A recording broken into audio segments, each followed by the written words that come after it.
Hello, guys. Hello, hello, hello. Welcome, Cy Adam. Welcome, Peggy. Welcome, Super N. And welcome to whoever is on Twitch. I started trying to play this song called Erase Me. Oh my god, my sweater and my blanket over there. Gonna create a very bizarre pattern, aren't they? Let me know if this hurts your guys' eyes to look at.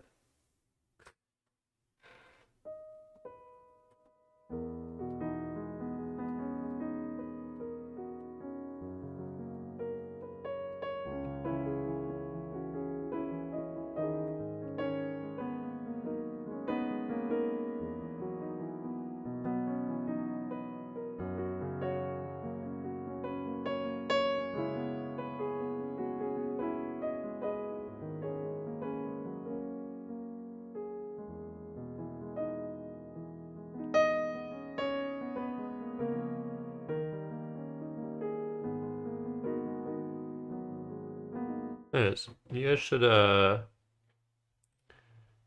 yeah, Strategy is the first person on Twitch to talk. But sometimes the Twitch notification just doesn't show up, and yeah, YouTube people can see like straight away.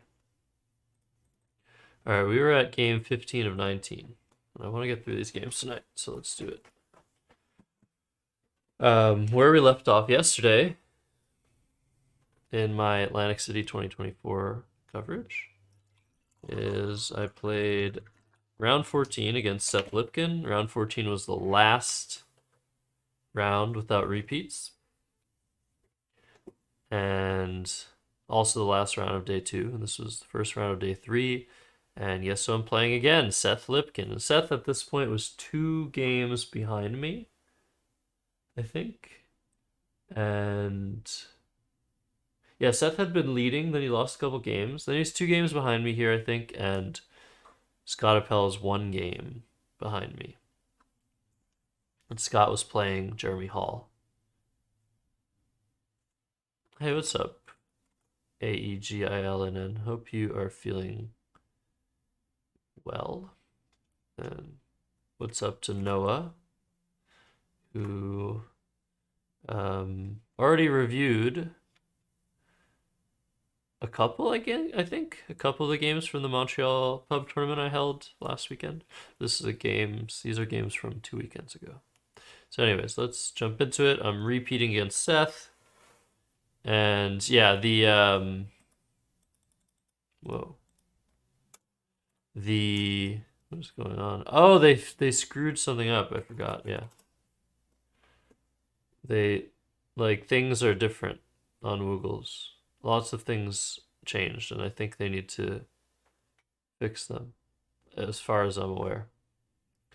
Yeah, we left off where I beat Seth. This is Atlantic City from 2 weekends ago. NWL 20. And I have lost 1 game at this point. I have lost 1 game. Oh, all are posted, so maybe after I'll take a look at ours and add my racks. Hilarious game. Yeah, I've only lost 1 game. Scott's only lost 2 games. Seth's only lost 3. And I'm first here, and wouldn't you know it, if I was second, I could get an N for unicycle. But what's more is in this position, what I believe to be the best play is the singular form of a word I missed against Seth. Thank you, Strategy. Word I missed against Seth in a recent tournament. It was the only bingo. I think a C was on the board, and I had EEIILS blank.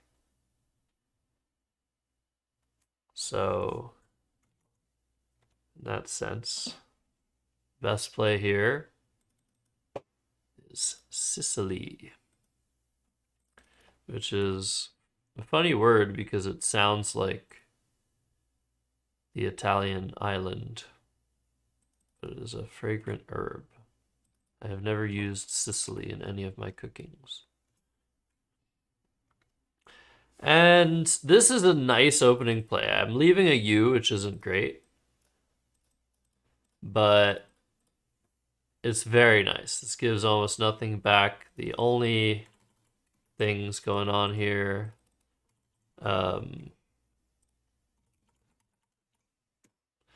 are... Does this still work? Okay, good. The only things going on here are like scoring using this L or this Y. And in this position, Seth has an unplayable 7-letter word, but he played an 8-letter word. Now, the 8-letter word that he played is a word that makes sense, pointily. But the question is whether this is valid. So when he played this, I said hold, and I wrote down the alphagram. And normally when I write down an alphagram, it's to see if I recognize something about it. And so I do this when I'm trying to see if I have a word with certain letters or whether a word my opponent played is valid. When I wrote this down, it looked pretty good. It didn't look like, it didn't just like pop right back at me to the point where I'm like, oh yeah, this is definitely good. But that rarely happens. But it looked like this was a valid alphagram. And it reminded me of a game that I played a very long time ago, which I wonder if I can find on Random Racer. Because I don't remember. I think I posted it, but if I didn't post it, it was like a club game or something. But I'm looking right now for phonies. Challenged phonies. Was it not challenged? Huh. So I can't find this, but I have a very vivid memory of playing Pointish at some point. Pointish. And that not being valid. And from that memory, I have sort of like certain paths that memory has taken. So in one of the paths, I assume that I looked up all the point extensions at some point, no pun intended, and would have learned whether pointily was a word or not. Well, turns out I didn't learn because I held, and after a few seconds after writing down the play, I accepted. But this is just not a word at all. And it's so important to challenge this word because if he doesn't play this, he has nothing. If he does play this, here's my rack.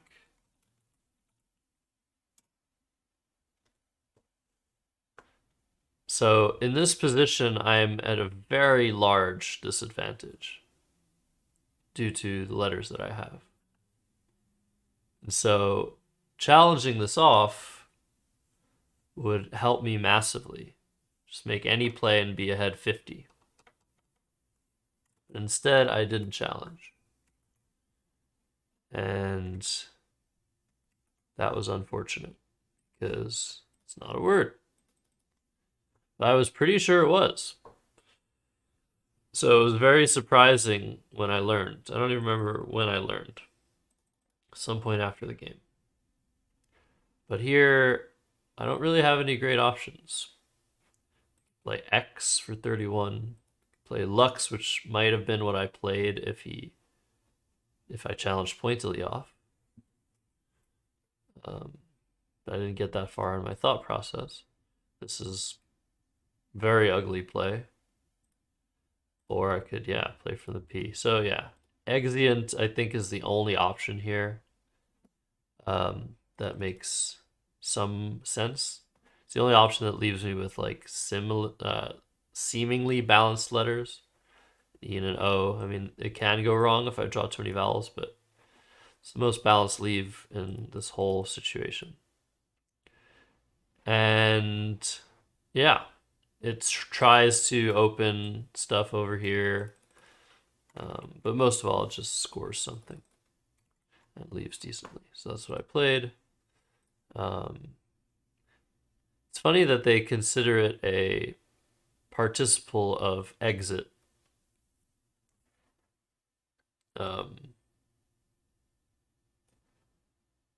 don't know. Is there something wrong with my stream tags? What do the stream tags say, Binac?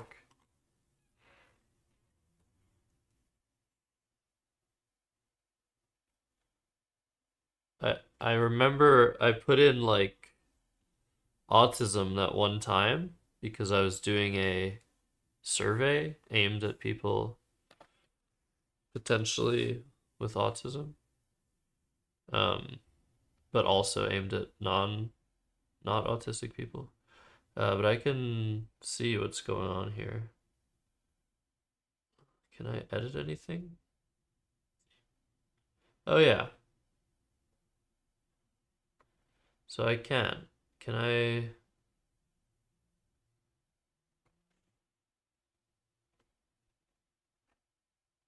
How do I fix that? Because yeah, I shouldn't have those tags.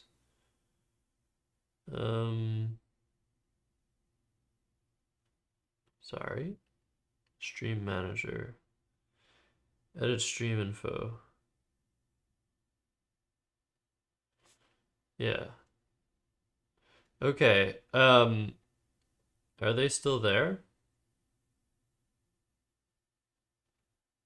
I think I removed the ones that no longer apply.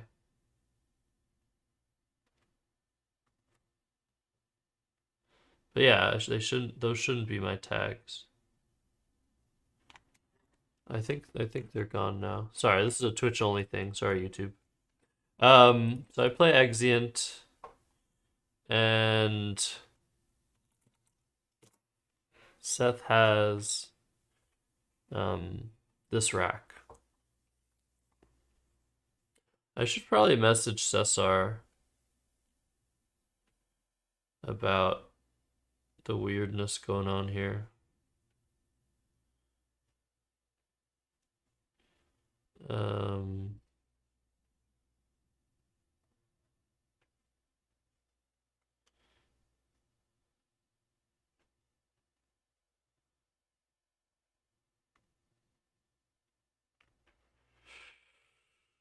I think he knows. In any case. So, he had this rack and he chickened out of Fonding and he played Ponding. And I think I might have just challenged Fonding if he played it and lost my turn. So when he told me after, I was like, oh, that doesn't sound right. We played Ponding and I held once again and accepted once again. And then I had this rack. No, I didn't. Didn't have an S.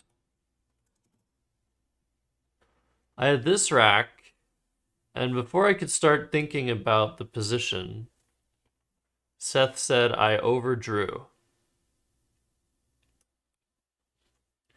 So, what does that mean?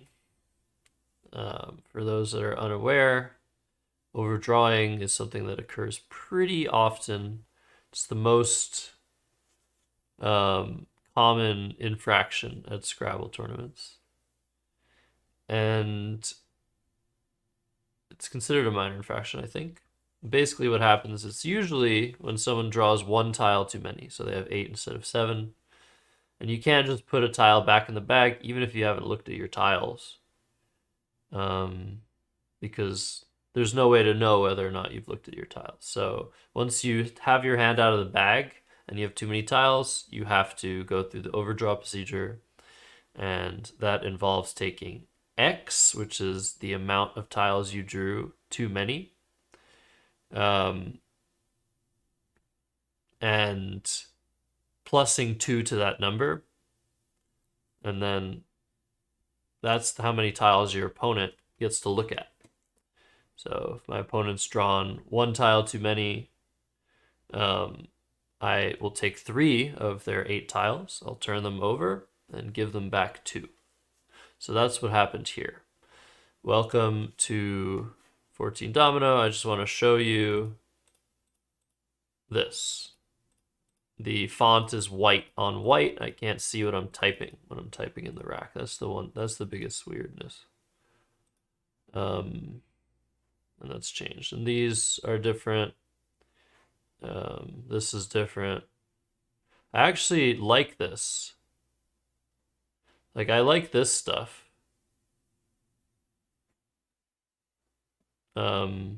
It looks nice and fresh, but I don't like the fact that this is white font. These are all regressions to you? I guess they do seem like regressions. They do seem like regressions, but I like them. More ISC mode when?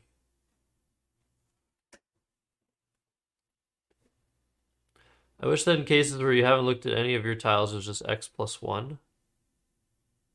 Okay. The hover stuff is sort of intended? Good. Yeah, I like that. I do like this. But yeah, this is weird. So he overdraws, and the letters that I turn over are A, F, and O. Now, the only information I have about his other letters is that he likely has another consonant with the play of ponding. That's what just seemed logical to me. And I questioned that in the game. I was like, does that really make sense? But it made intuitive sense to me. Ponding is a word. And so is fonding, but he chickened out of fonding.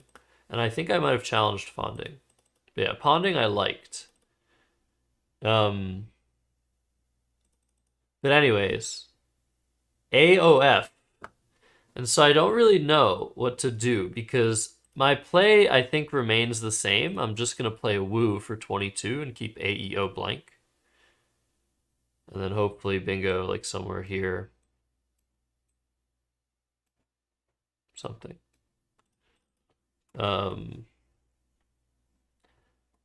And if I'm leaving him with the F, I thought that I would leave, if I was leaving him with like the O, he probably has like prof or something, but he probably doesn't have poof.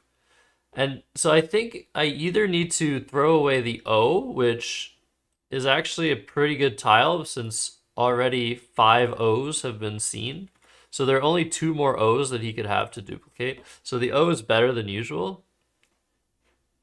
So I either need to throw that away and hope he has more than one A, or I throw the F away and hope he just has like vowels and can't do anything. Throw away the F and play Woo on the left. Oh my goodness. That seems tragically overthinking to me. But let's consider it. What are the letters he could have? B, B, F, H, H, K, L, L, M, M, S, S, S, S, T, T, T, T, T.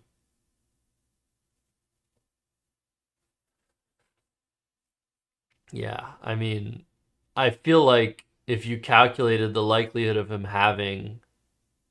Also, what's important is that the three tiles, the tiles he overdrew were not mixed with his rack. So the letter he had on his rack was still there. Wait, no, that's not true at all. No, that's not true.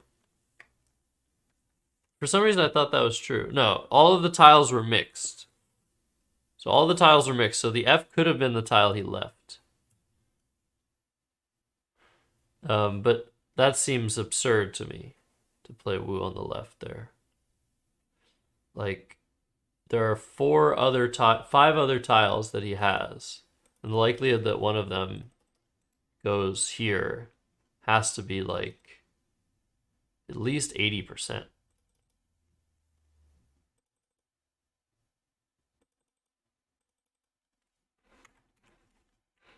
Um,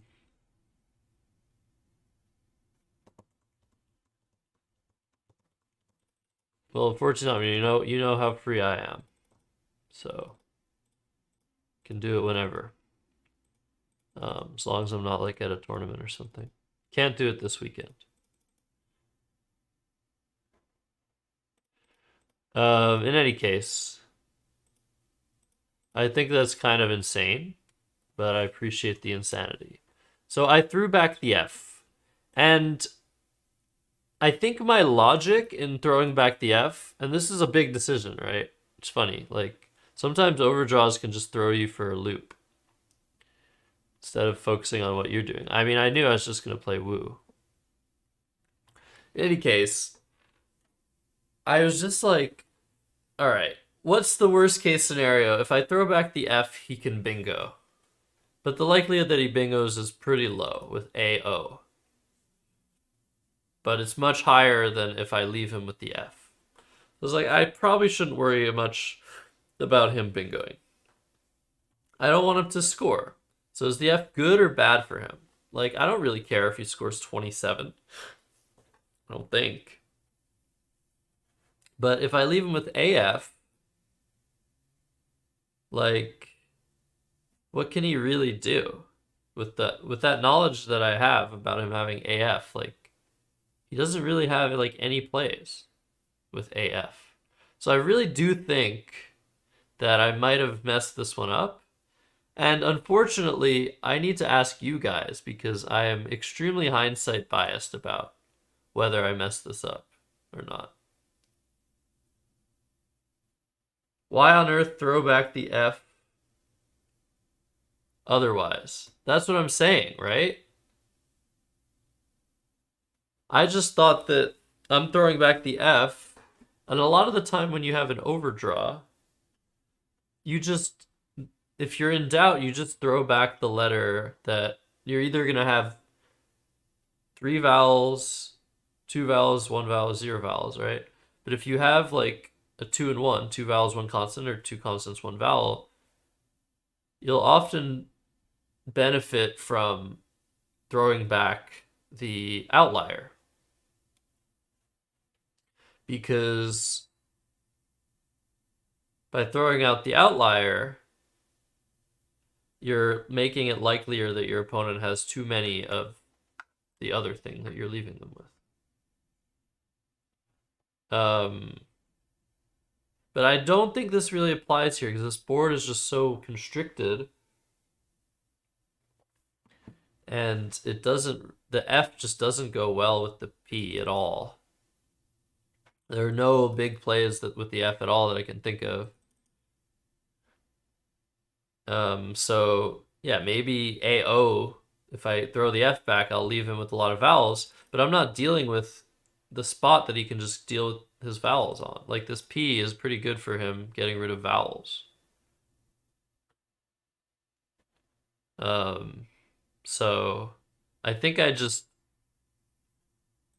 shouldn't, I think I shouldn't have given back the F. But that's the thing, right? Yeah. It's it's kind of weird. So I played Wu after throwing back the F, and he bingoed. So of course, in hindsight, I felt idiotic.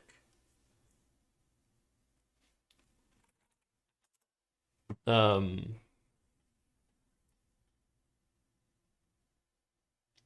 but I don't really know if I was wrong. And he blocked a triple triple Collinsword.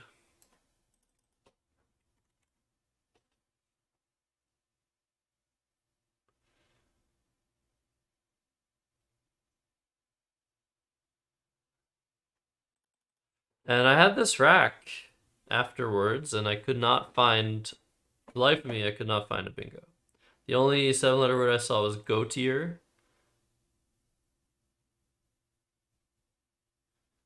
Um, and I couldn't find any words from the C's or the L. And there is nothing. At least that's good to know. But this triple is now sitting there.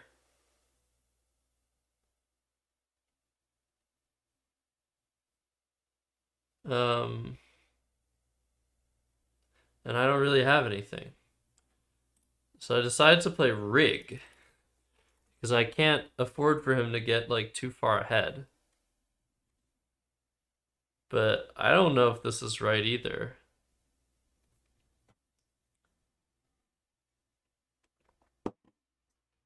I don't know.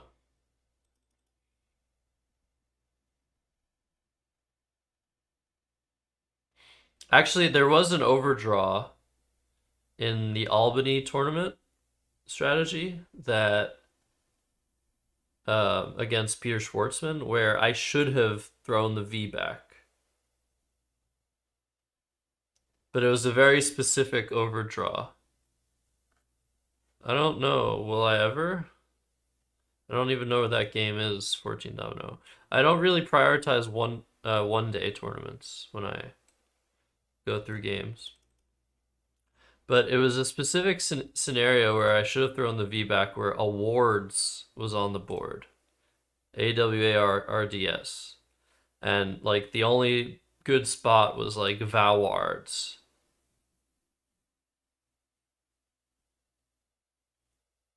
And so I should have thrown the V back. But I was just hoping he would miss. He would miss it or not have anything. Anyways, I don't know what to do here. I decided to play rig. I could also play row. Everything seemed to suck. I decided I would try to protect the board a little bit. Because the likelihood that he's drawn, I guess he needs to have an I, an H, or an O to underlap the S.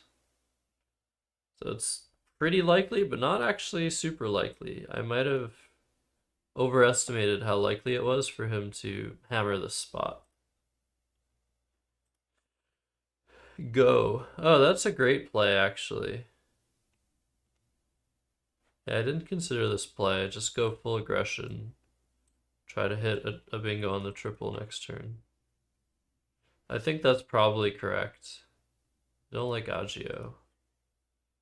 But I played rig. It's really just trying to slow him down, which I did do.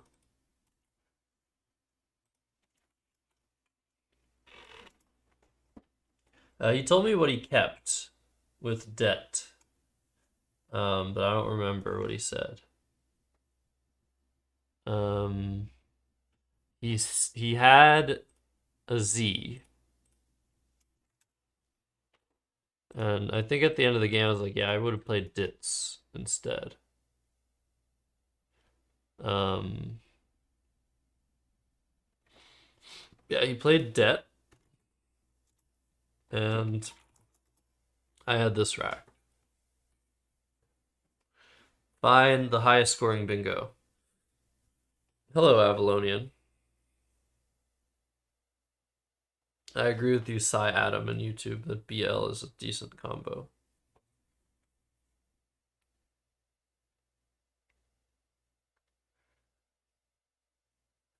What's the highest scoring bingo you guys can find here? You find something that hits a triple. Find something that hits 2 doubles. Do you want to play Rigatoni for 30? That's a cool play. Is Antipope a thing? Indeed it is. Well spotted to Noah. Antipope is the highest scoring bingo here. But do you want to play it?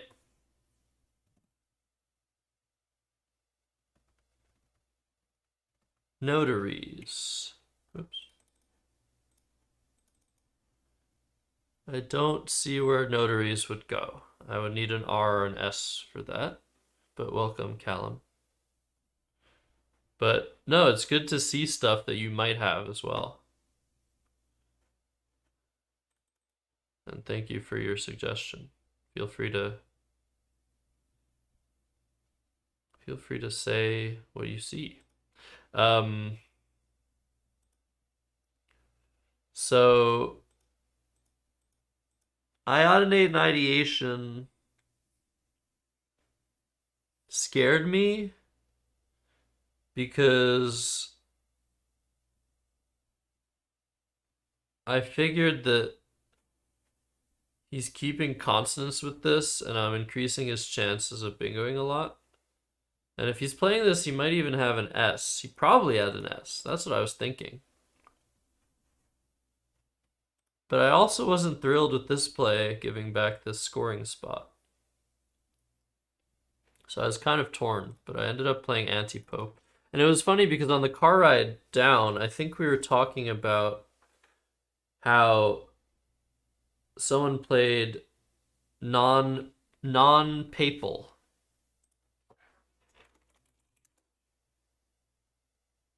His play says high pointers? Why?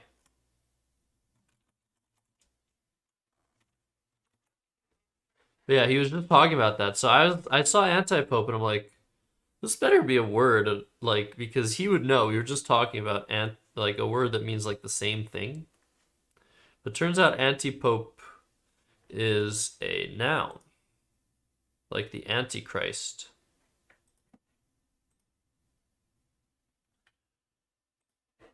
So I do that. And something very unfortunate happens here. Something that I could not have prevented with any of the bingos I would have chosen.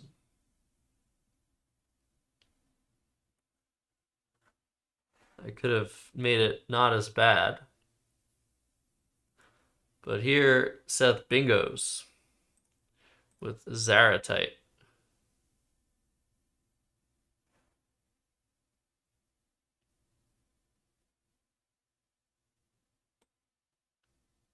You'd pronounce like antipode. So Zaratite is a very nice find by Seth. And puts him ahead by almost 100.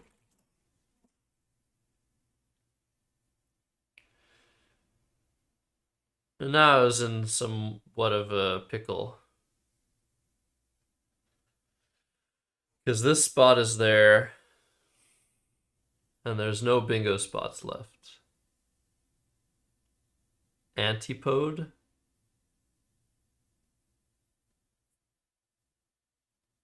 That's how I would pronounce it. Antipode.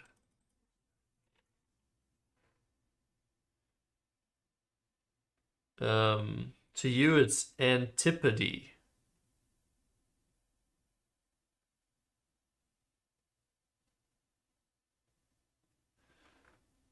Do I say any words like that?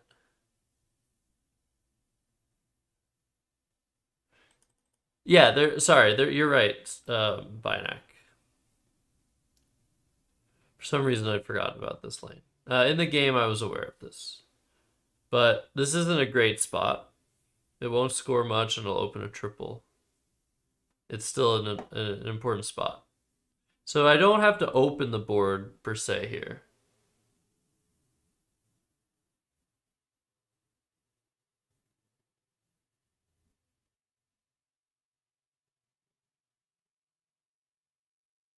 So wait, who's right? Who's pronouncing it right according to IPU Disciple? Me or Avalonian on Twitch? Oh, Avow. That's such an interesting way to get rid of the B column threat. Me? Oh, okay. Huh, I never saw this. I'm kind of a fan of this play. That's a really cool play. I ended up playing Ova. Was not happy about it, but it opens some things. It forks the board. Probably score decently next turn no matter what. But I'm leaving easy scoring spots open. One of which Seth happily takes, but would have scored very well anyway with Gamey for 51. He had Gamey here for 44. And I blocked with Ova. Mavi and Movie.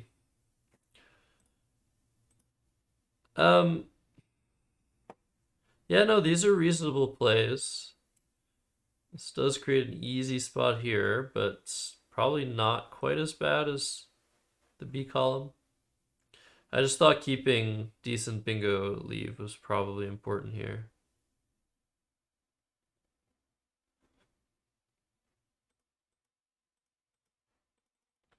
No, you should definitely consider something like that. I think I did, but I didn't like it.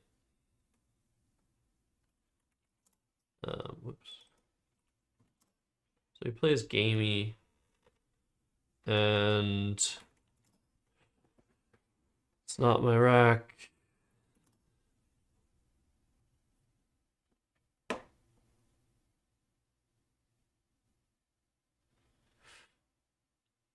You pronounce Penelope? Yeah, I did that at some point as well. So here I have to play View, which is what I do. And what?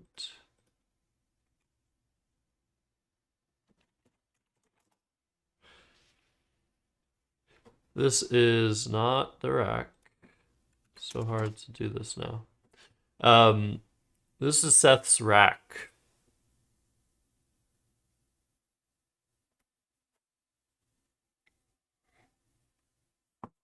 And he played Job. He told me he didn't want to play something like Quirk because it sets up an S hook he doesn't have. And that's definitely reasonable.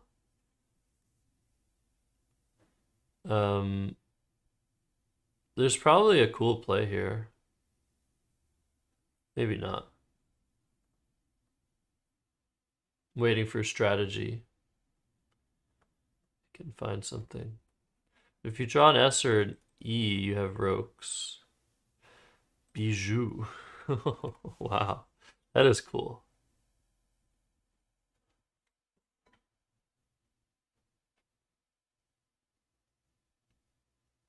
Right, but don't you what REQU plays are there other than Requin?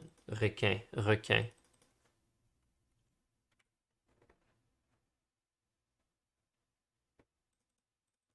Like what other words other than having to draw an E and an I, or an E and an N, or an I and an N? Or an oh, there are no O's left. E and an S.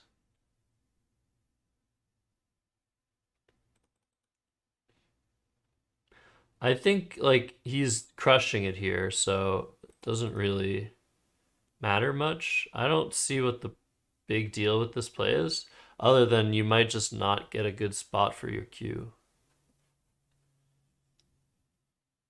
So I might take the 60.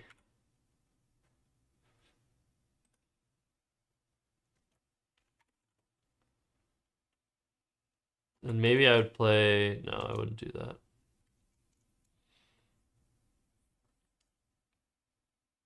If necessary, you can block next turn, but you'll almost never do that.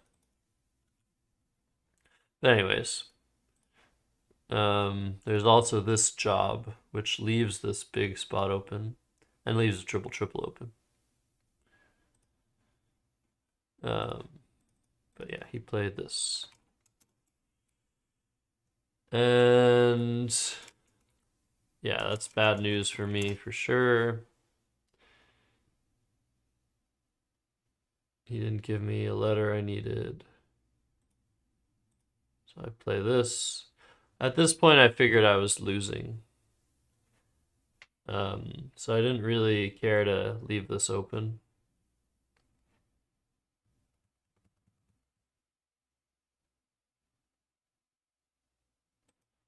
Refers.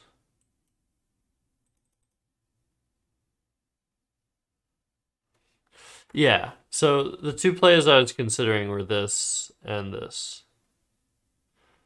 And I don't know.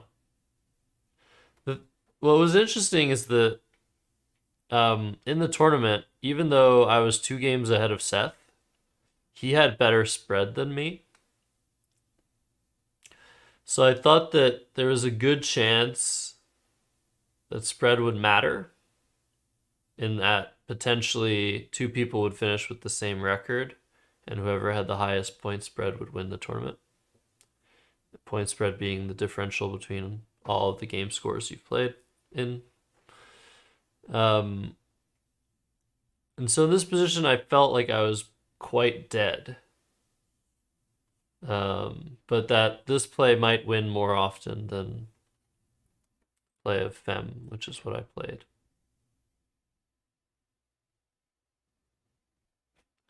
But yeah, that might be wrong. I should maybe just go for the win somehow with refers. I thought that after this and this bingo, I don't know, this might open, this might be a thing. This might get open, and then this might be a thing. I'm not really sure. That maybe I could bingo like here, create some more threats next turn. It was weird.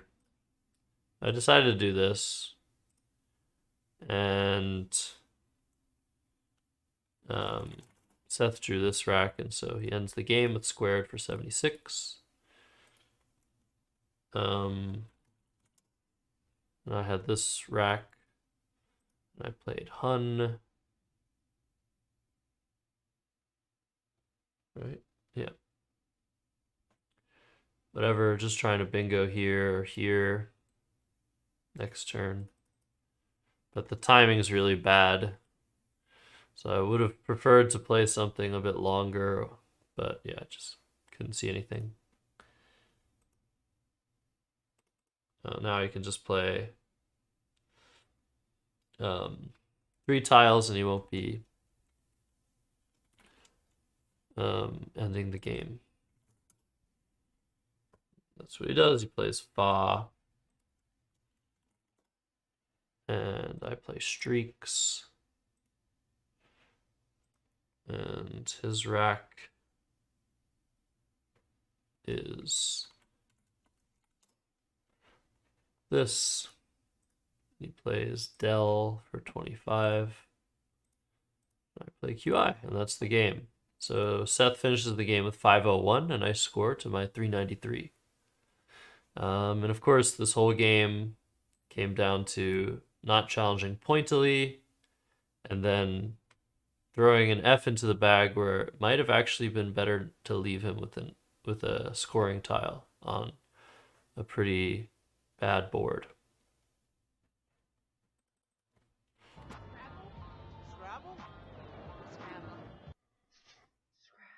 Got really shocked there for a second. Thank you for the raid, Ancient Cosmographer. We are analyzing some games here. I have just gotten 1 game done, and we have 4 more to go for tonight. This is the Atlantic City tournament that I won a week and a half ago. And this is the final day. Shout out to Ancient Cosmographer. Welcome in, Raiders. Hello, Mo Allen. Hello, Five Crab. And that's the thing.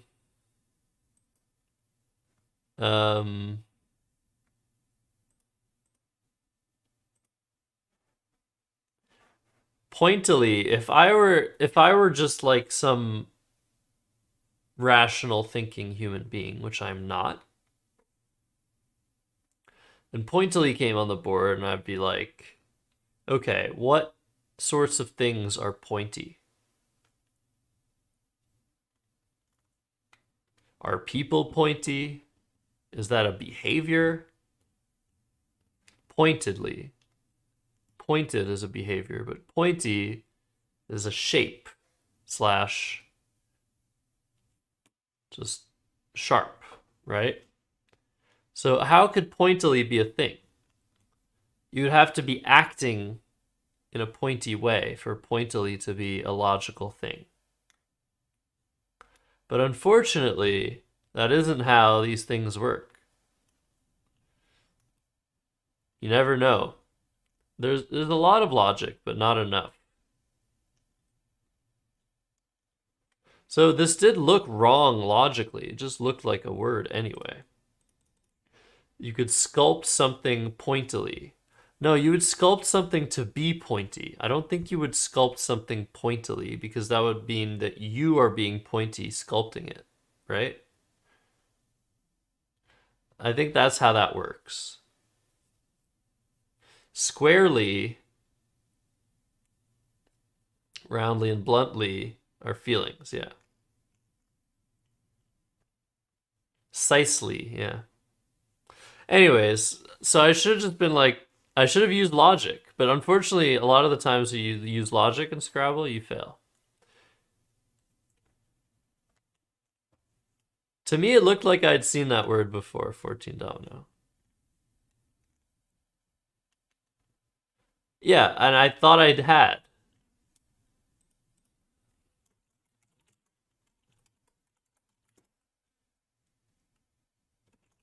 I thought I had. I thought I had. But now that I look at the alphagram and it doesn't look right. So hopefully I've learned. So yeah, I blew this game on the first turn. So GG to Seth, and on to round 16. So now at this point, I had lost, so I had 2 losses in the whole tournament. Seth had 3 wins, or 3 losses. And I believe that Scott Appel, who was in second place, lost his game, which put Seth in second place and Scott in third place because Seth had the better spread. That one, Prentice. Seth played it and I didn't challenge.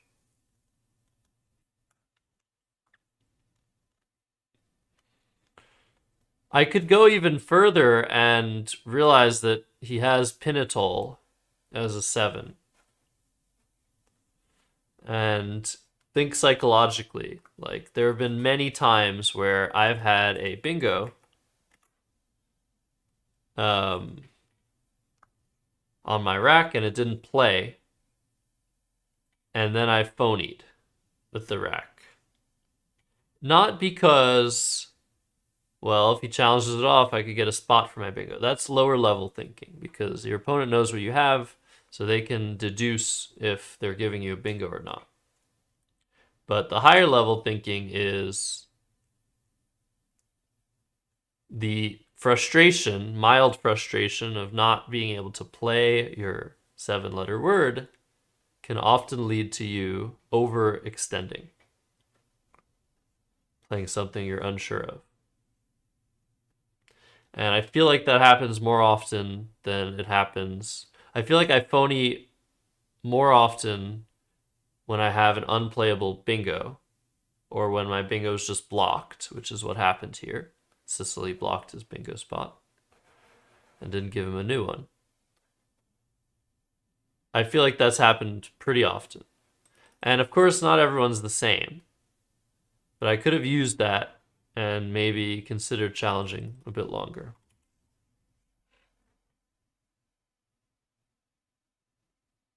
This was double challenge, IPU Disciple. So very hard to challenge because it costs you a turn. So let's go to round 16. Like I said, I think Seth was now in second place. And I was still in first, but only up a game, and I didn't have better spread than Seth. So, who do I play? Well, who do you think? Seth Lipkin. I was paired against Seth for a third time in a row, which is kind of weird. I kind of feel like that wasn't the correct pairing, although we would eventually play for a third time anyway, so I don't think it matters.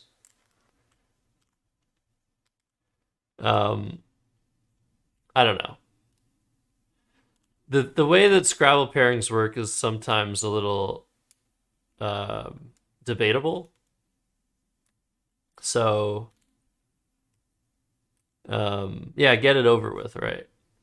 But this is bad for me because I just lost to the dude. So yeah, I'm in a bad place, man. The worst for a trip is like words. So many of them. There are so many of them, you don't really know which ones are good. Yeah, this just happened in a tournament, in the pub tournament I directed on Sunday, where my opponent opened with ham-like, which I knew wasn't a word in NWL. We were playing Collins, but I was like, that can't be a word. And it isn't. And they kept trying to argue for its existence. And they said, oh, beef-like. Beef-like is a word. I was like, no, it's not a word.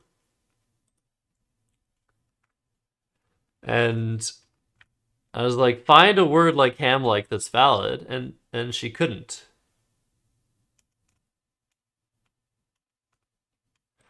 Stone-like? I guess because stony is already a word. But yeah, if you guys can find a word that logically makes ham-like potentially a candidate for being a word, let me know.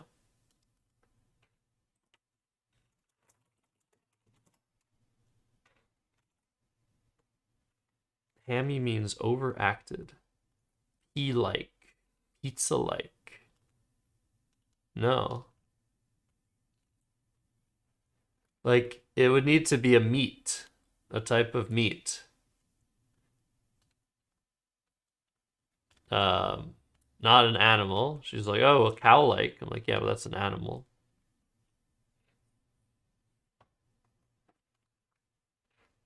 Chorizo-like. But there's some logic to it. There's just not enough for you to just know. You just have to know the words. Spam-like. Nice.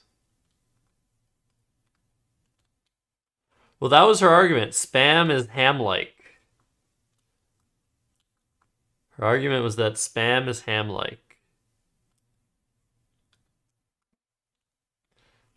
Spaghetti-like.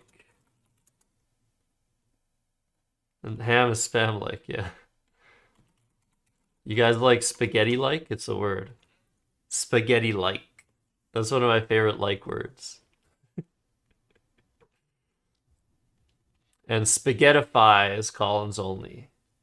I wonder if they're adding spaghettify to the North American lexicon. So I don't know. The pairings are weird, and I'm gonna rant about the pairings because I think an ad is coming soon on Twitch. Like I said yesterday, for some reason,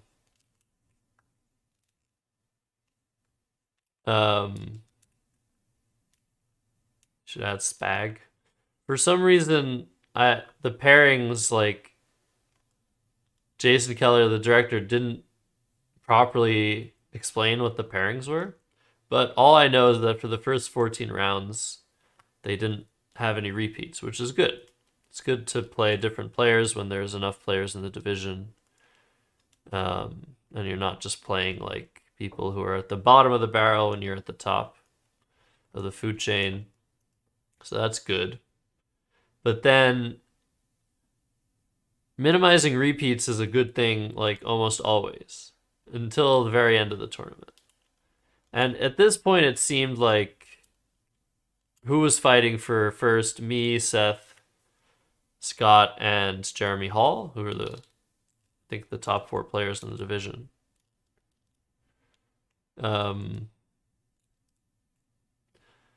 And so it felt like if I was paired against any of those guys, that would make sense with the first round, like the 14th round, or the 15th and the 16th rounds.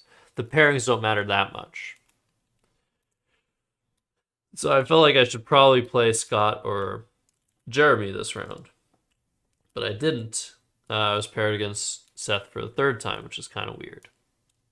Lamb-like. But lamb is an animal. I thought about lamb-like, but that's an animal.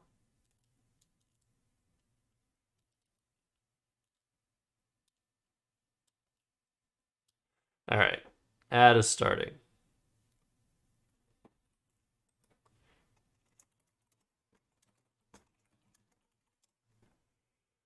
Felt like. Is that what you felt like? Ham-like is in Merriam-Webster online dictionary.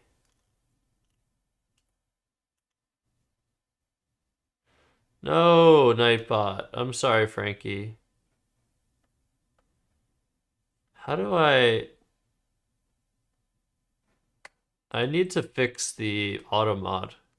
The Nightbot is too strict.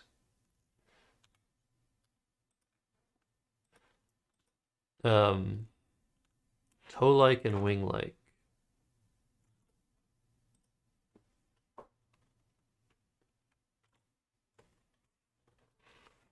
Anyways, I don't know what you guys think about playing the same person 3 times when there are other reasonable pairings. But I thought it was a little weird. Not enough to be... It's not better. I mean, it's better, Frankie, you're not going to get auto-modded, but I need to fix that. And I keep saying I will, and I forget. People should be able to say something in all caps on YouTube, because we use caps all the time in Scrabble. Yeah, I mean, Kenji, obviously, that's when they say it's King of the Hill. If they state it's King of the Hill, it's like, okay, I guess so, whatever. Kenneth Roberts used ham-like in a book. Wow. That's a good definition of ham-like.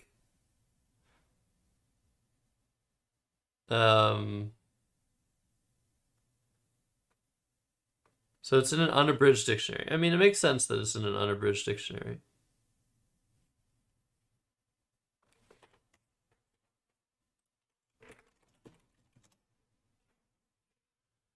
So I want to tell you guys a story about the I and the A.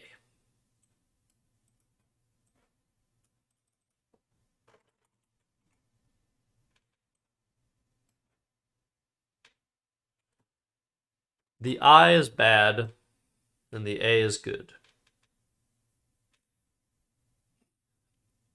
That's not my story. But the difference between the I and the A is very, very minimal. The main differences are that it's a lot easier to play with an A, or with duplicate A's, let's say.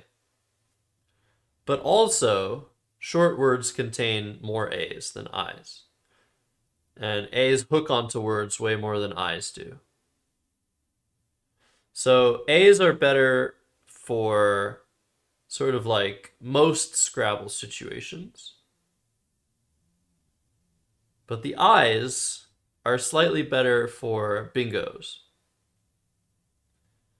So if you keep an I over an A, especially with an E and maybe a couple more bingo tiles, most of the time you'll draw into more bingos with the I.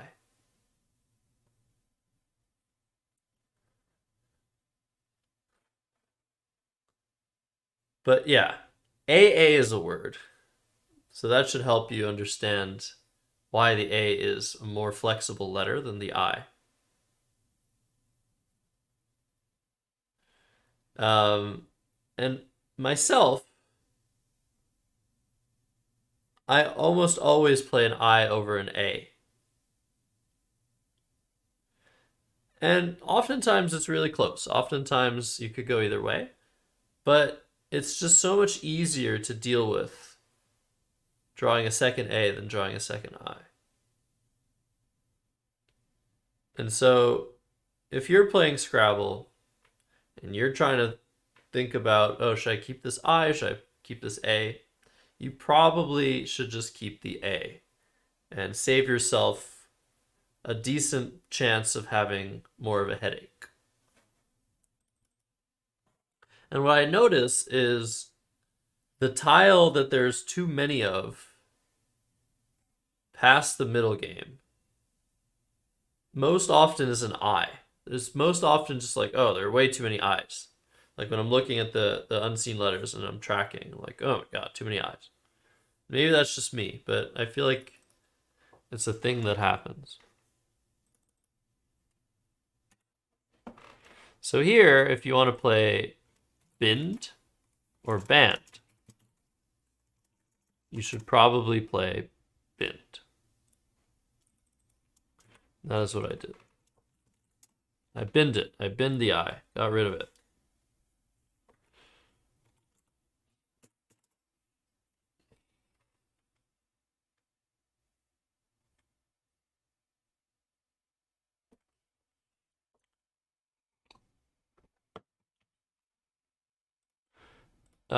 So in this position, Seth put down outvide and then took the D away and made us play. And to me, that could only mean one thing. He probably has another vowel. He could be keeping an ND or an RD, but he actually can't because he would play a bingo with those letters. He has better plays with those letters. Indevout. Wait. That's not a word, it is a word. Yeah, okay. Devouter and indevout. I questioned myself for a second. But in the game I was like, okay. Normally ND or RD makes sense with this, but not on this board. He would have a bingo. An outdrive.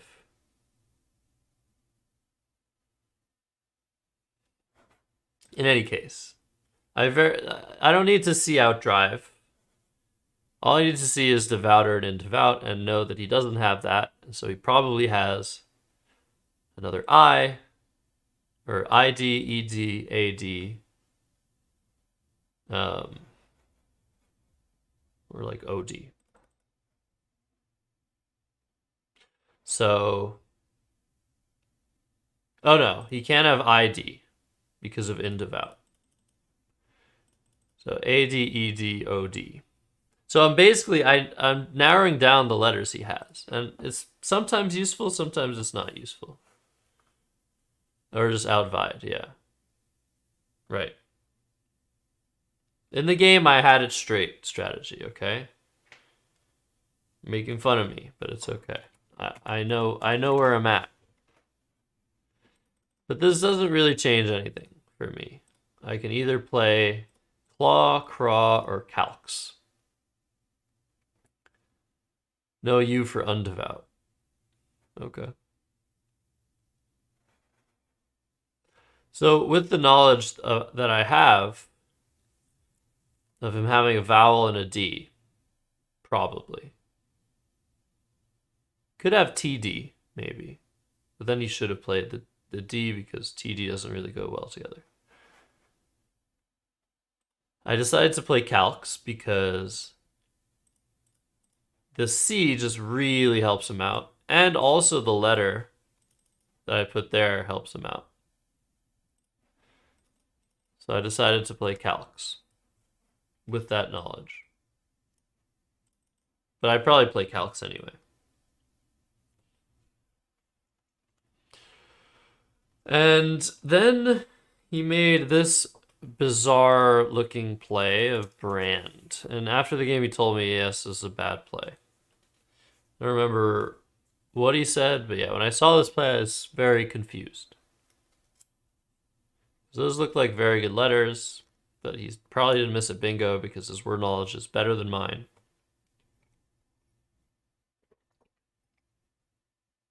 Yeah, and it also doesn't help me out. That's true. Although, I can draw into Wicca. Oh no, never mind. I was confused. No, here I can draw into Wicca. I remember thinking that. I can hit Wicca through the C. So he plays Brand, and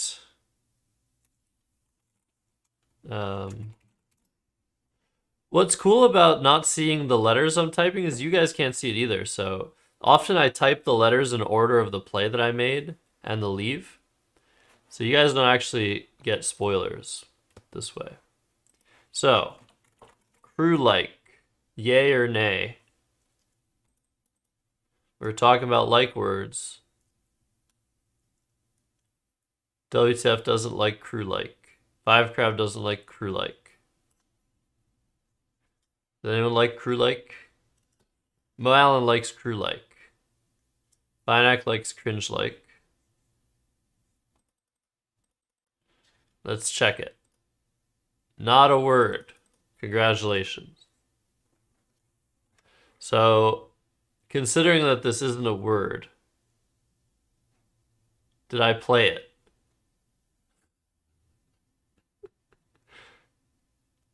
Did I play crew-like in this position?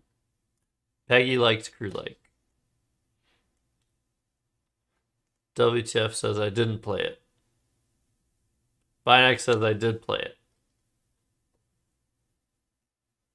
Chris, do you think I played it or didn't play it? Again, this is me we're talking about. I said his word knowledge is better. So that could mean that I didn't know. I thought crew-like was a word, or that could mean that I thought it wasn't a word and therefore I wouldn't play it because he would know. It's a word in your heart. I did not play crew-like. It is strategy. It is better.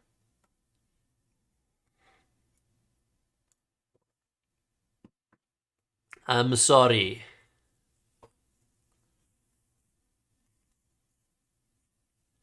That doesn't mean strategy. It doesn't mean that he makes fewer word knowledge mistakes than I do. But it means that his word knowledge is better. Now I'm lawyering you here, but it's important to differentiate between between the two things that we're talking about. The one thing is, do I make word mistakes? Yes. Does Seth make word mistakes? Yes. Who makes more of those mistakes in Scrabble? Seth does.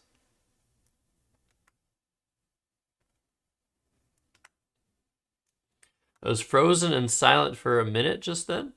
Anybody else experience that? I'm sorry. I was saying some fun stuff.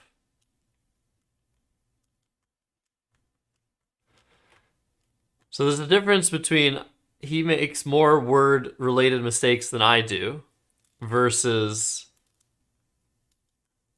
he knows more words than me, and he's more sure of those words than I am. So the situations where Seth will outdo me in relation to words are situations where a phony is played / challenged. If I play a phony word, chances are he'll challenge. If he plays a phony word, chances are I'll challenge.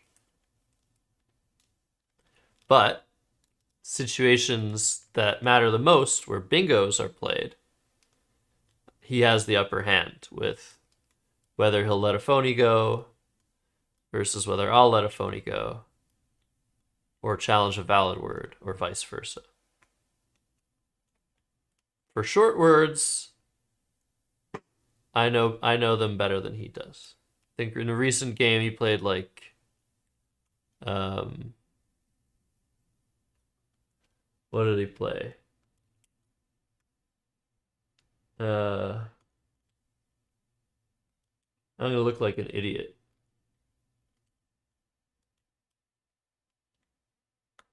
He played some. This is a word. Oh, no, it isn't. Okay. That is what he played. But that was, yeah, I was more solid on the words back then. He played Anim against me like a few years ago, something. Anyways, we're back. Or we were never gone. So what do you play here? Rick, Wicker, or Wick? John Wick.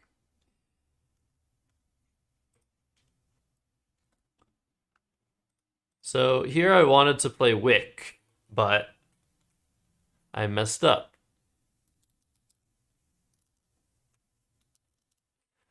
And I didn't play Wick because I wasn't 100% sure that Swick wasn't a word.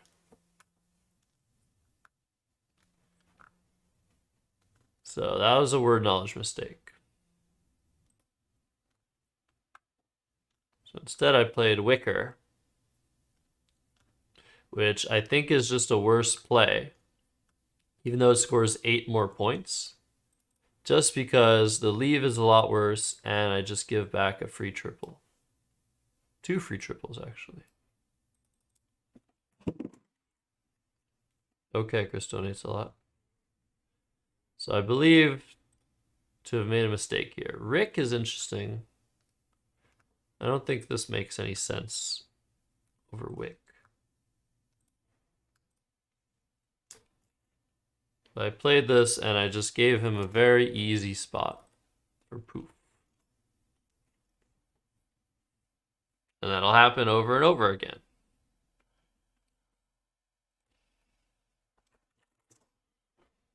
Now I have this rack. And I make a fun content play here. It's not hard to spot. But what's hard about this play is A, noticing why it's a content play, B, having the guts to still play it after noticing the contentness of it. But I think it's far and away the best play no matter what. And that is correct. Clad.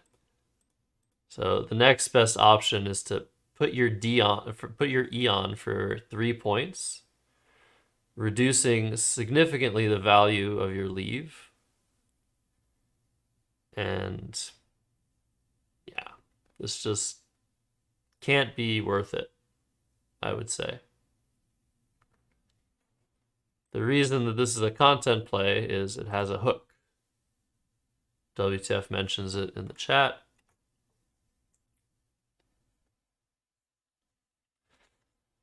A content play is something, I guess, that I have branded. I don't know. I think it was mostly by other people branding it, but I've adopted it. It's basically a play where there's a very high scoring response to it. And it's often like a play that is pretty hard-headed. It's just very aggressive, sort of like not really caring about what it's opening. So that's what a content play is. And the first time I ever played a content play, I'm actually going to make a YouTube video about it. I think the first time I ever made a content play was against Jackson Smiley in Toronto in 2013.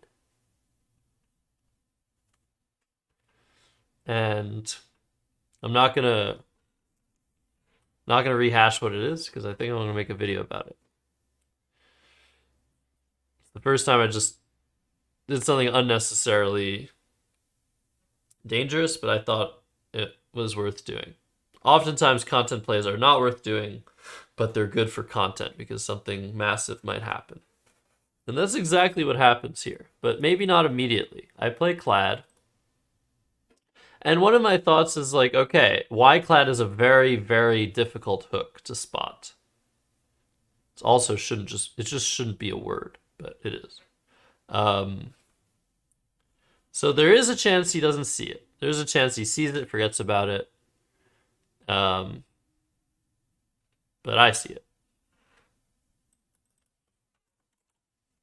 So I play that, and Seth bingos with Stamina. And that made my decision on this turn a lot less stressful. Because before Seth played Stamina, I was going to play Untented. And this was a word I was relatively confident about, but I wasn't sure of, and figured that this was a position where I could get in trouble with Seth's word knowledge. Because if this wasn't a word, I feel like Seth would challenge a large amount of the time that this isn't a word. So in my head, I'm just like considering how likely that this isn't a word, and I was like, maybe 30%. I was like 70% sure this was a word. So 30% of the time, I feel like I'm almost guaranteed to lose my turn, which I cannot do in this position.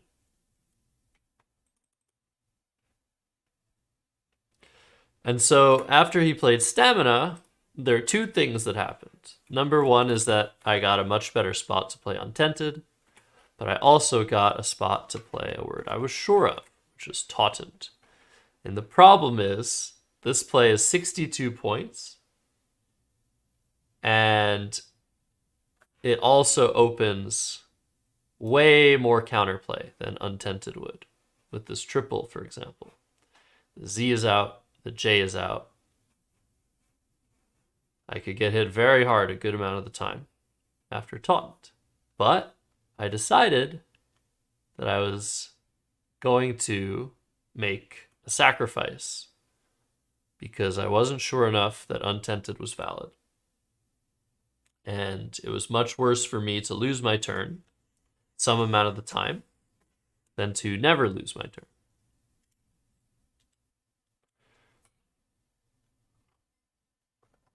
And I figured that most of the time it's an even game after this, and we can just play on this board, and I should win a decent amount of the time because I am the favorite. Whereas if I play Untented and I'm wrong, I'm winning almost none of the time because with Tautened available, Seth will likely block the spot, and then I will have nothing. So I played Tautened, and after I hit the clock, I was just like, really? I was just like, no, there's no way. Untented is a word. Untented is a word. I should have played Untented.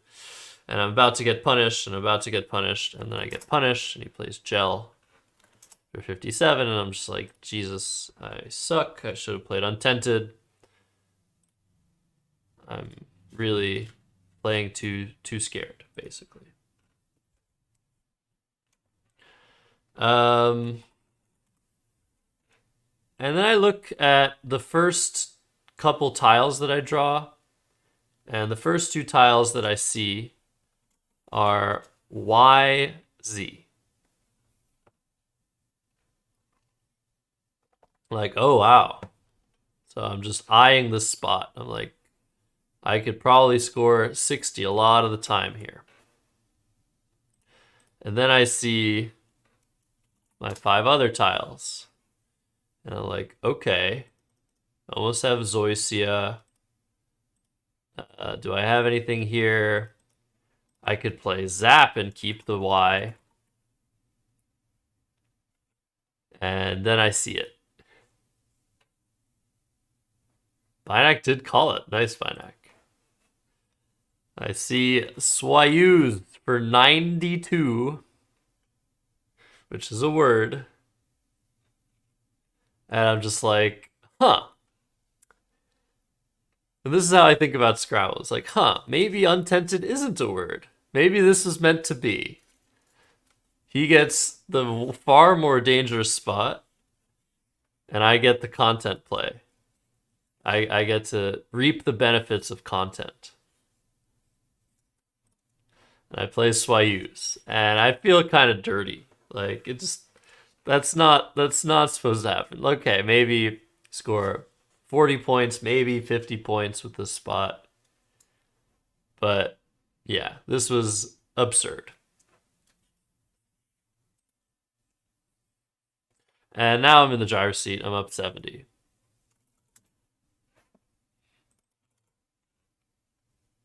Seth plays Fett. And then I actually get into a very bizarre situation. And I'm very not confident, very unconfident about the decision I made here.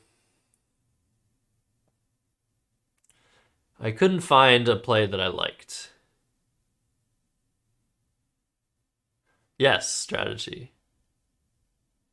You have Paul Robeson singing the national anthem in your head now. Nice. So here I don't see any great plays.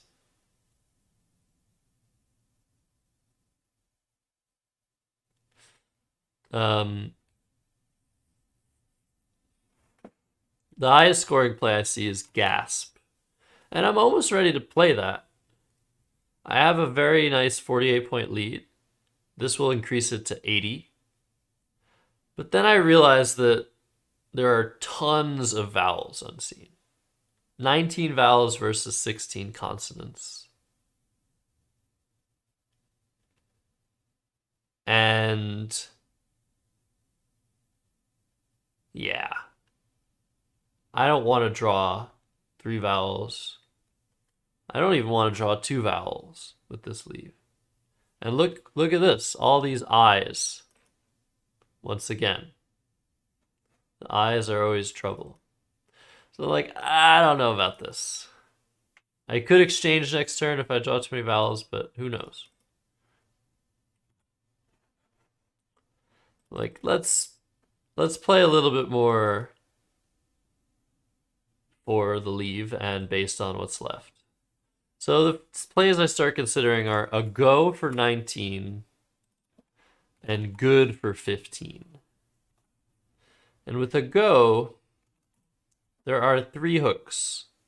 A G, which is of almost no concern. Even though there are 2 G's left, what are you going to do with a Gog? Nothing. You're not going to do anything.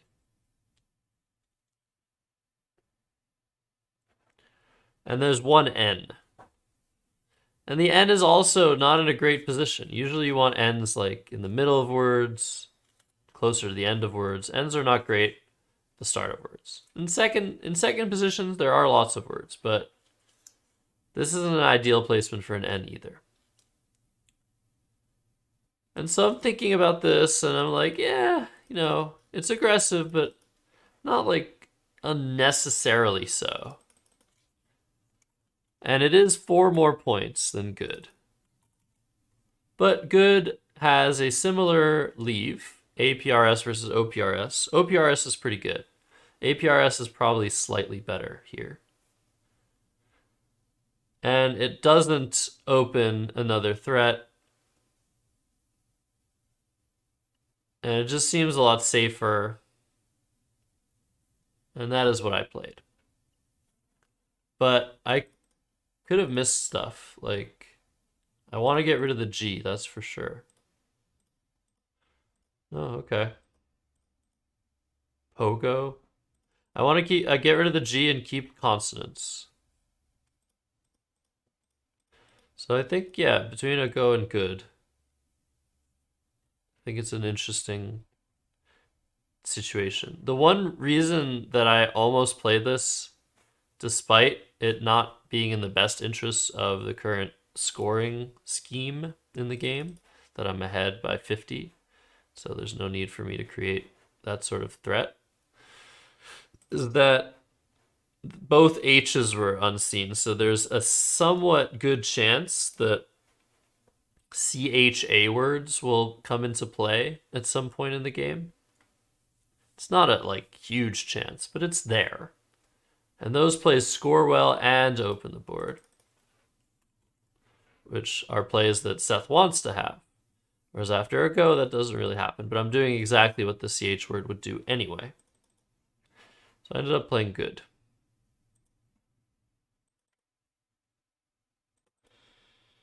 And Seth plays Cot for 24. And I immediately draw second S.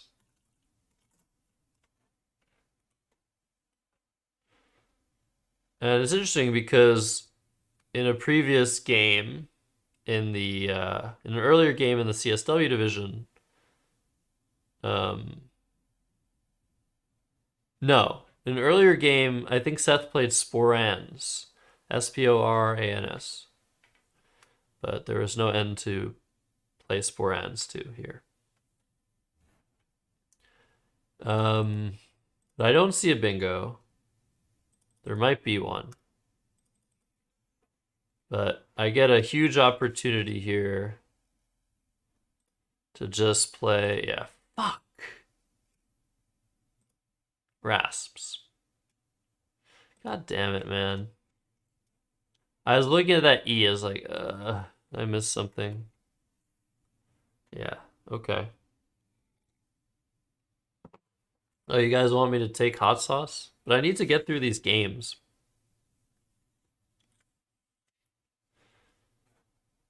You guys, if you guys want hot sauce, you have to really want it.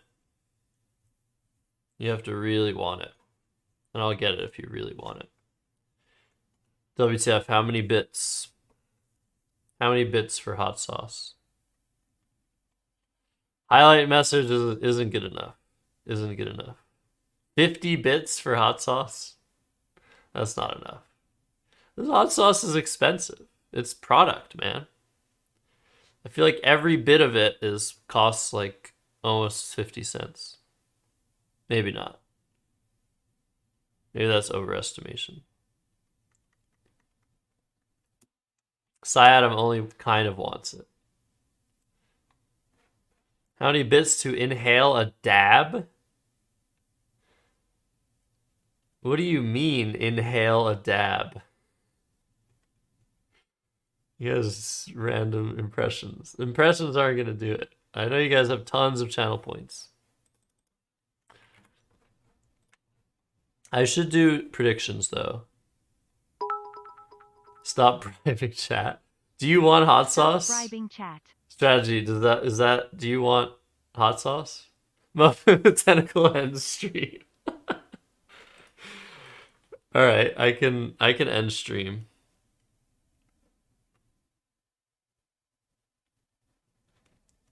I can end stream. Who should I send you guys to? YouTube, I won't end stream for YouTube.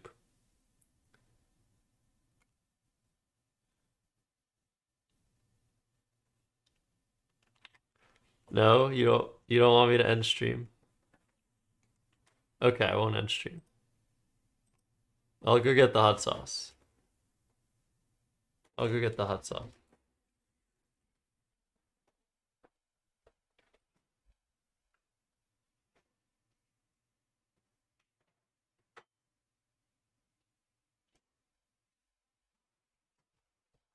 You guys want the hot sauce, right? No, someone refund Muffin with Tentacle. Someone refund Muffin with Tentacle. This is the hot one. The hot sauce. Come on.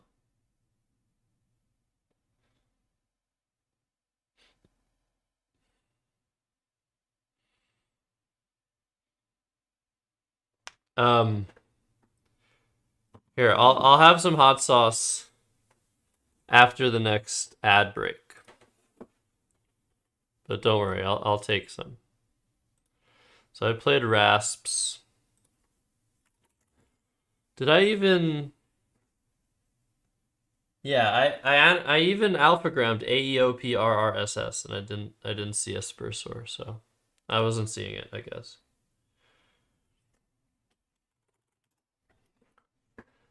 And he bingos.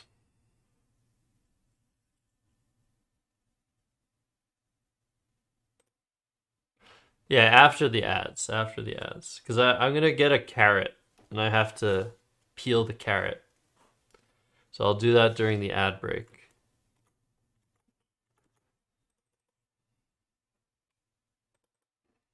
So he plays entering with none of the blanks, which would be a really bad thing if I hadn't just drawn a blank. But very luckily for me, I drew a blank. And now we look for bingos. So I missed one bingo here when I looked. And that bingo that I missed was abnormal. That was the bingo I didn't see in this position, but it took a really long time. Subzetetic, yeah, Sutash. It's also a word. But this is a good bingo. So of course, the number one thing I want to do is hit this. Number two thing, maybe hit a double. I couldn't see anything that did that. And we have to take a look at this absurdity of an unseen pool, where there are 5 I's, 4 E's, and just very weird stuff. Like almost no bingo tiles at all. Just the R, A, E, I duplicated. So the likelihood of the bingo is quite low, but the problem is if Seth is able to bingo next turn, that means that my letters that I'm about to draw are going to be horrendous. And so if I draw terribly and he has all of the good stuff, he doesn't even need a bingo to win. So the first thing I saw was Balmoral. Damn board, interesting.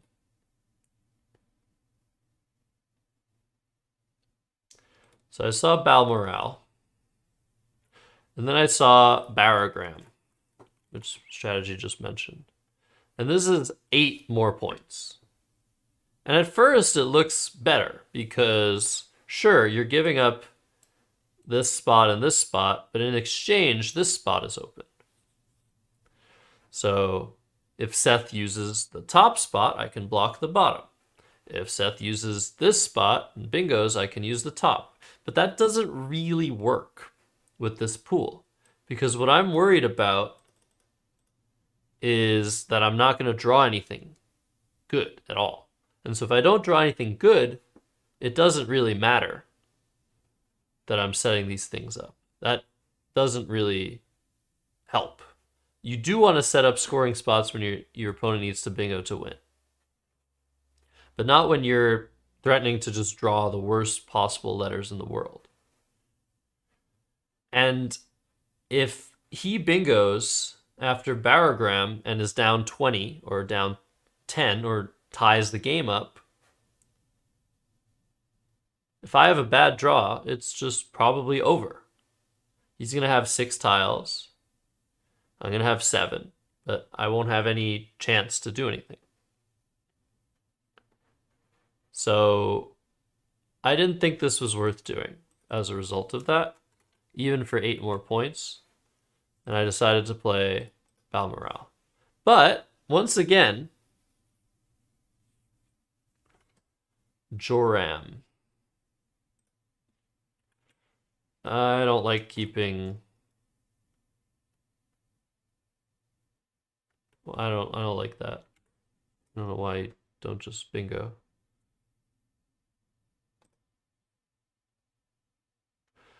But yeah, the good thing about this play is that it doesn't create the same dynamic. The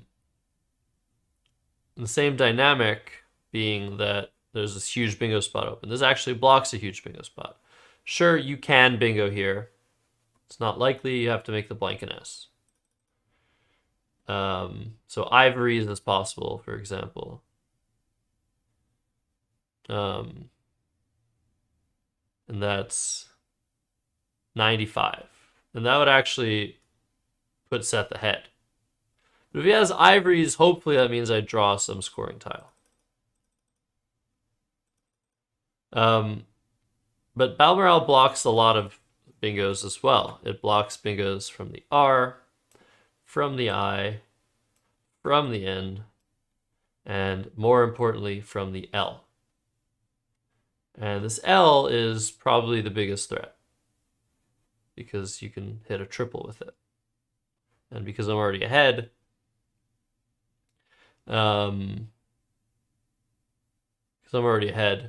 that's good because most of the bingos he gets are not going to bring him ahead. So anyways, I decided to go with Balmoral. Abnormal does block a lot of bingos, probably blocks more bingos than Balmoral, maybe because it's all the bingos that you play through. But Balmoral blocks the more threatening, usually, bingos, I think. But I didn't see Abnormal. Could be a better play. Probably is. I play this. And yeah, Seth just makes a move that I know is just not going to do it. He plays Vireo for 12. And I also draw the other blank, so game is over.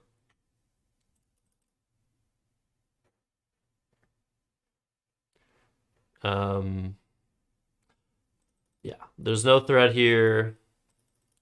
And I could just do anything, but I'm trying to do the best thing. And I had no idea what the best play here was.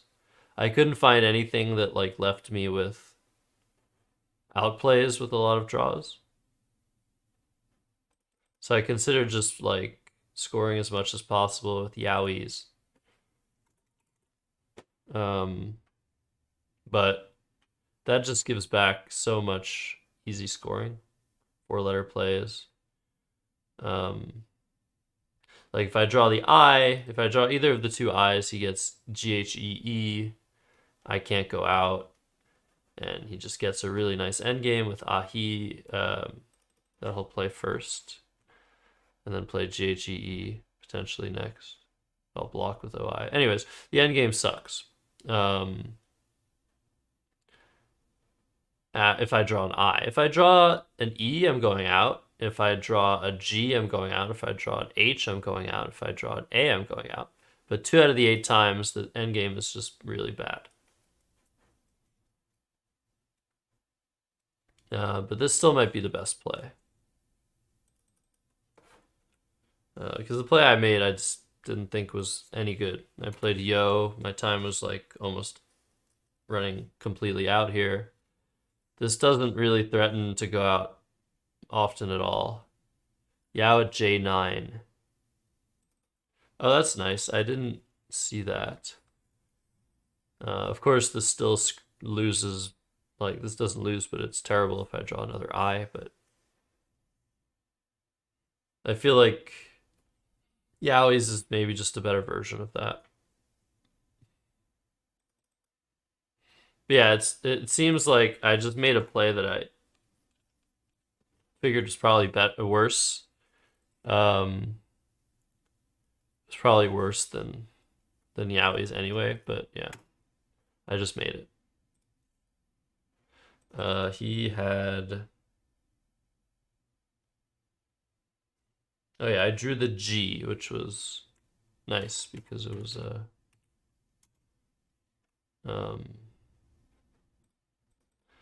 it was a consonant that he didn't have.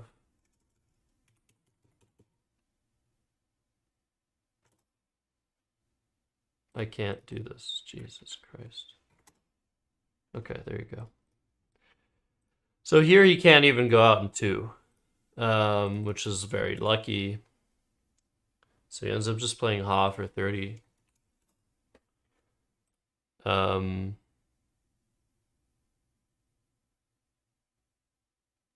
what? Oh yeah. Then I didn't even go out with Wiggier or Wingier, which I should probably do. But I had no time. And I played EW, which is just, yeah, bad. Because then he plays high, and then I play rigid. So a very bad pre-endgame and endgame from me. In the end game was 30, 3, 27, 17, 11.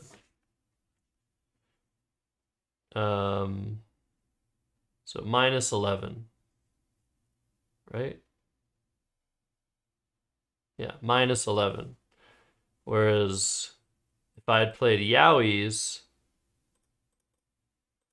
it would have been like plus 40 or something, 30.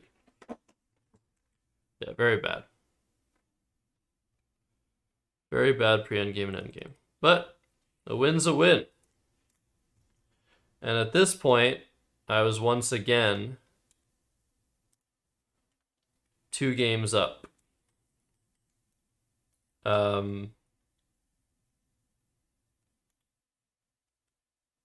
Because what had happened? Scott had also lost his game. So because Scott didn't play me, he was now 2 games behind, and so is Seth. And so basically all I needed to do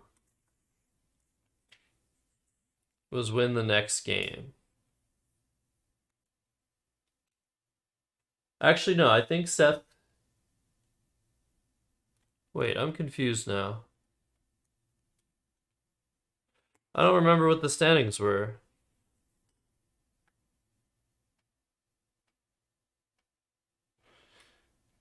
I knew that I only needed to win the next game. So I must have been 3 games ahead of Seth.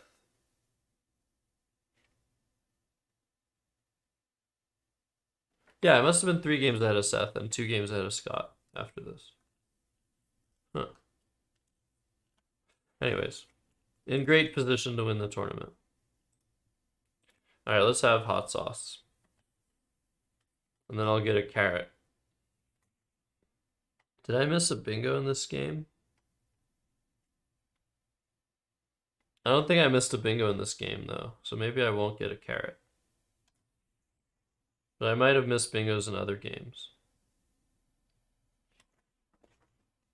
How should I consume this?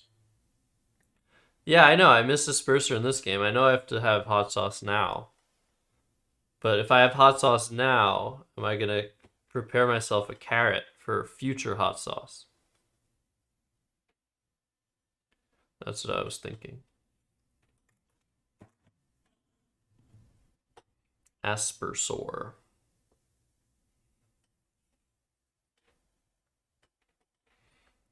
I should start calling you that, WTF. Because you're like a dinosaur. And then the other part, which is inferred.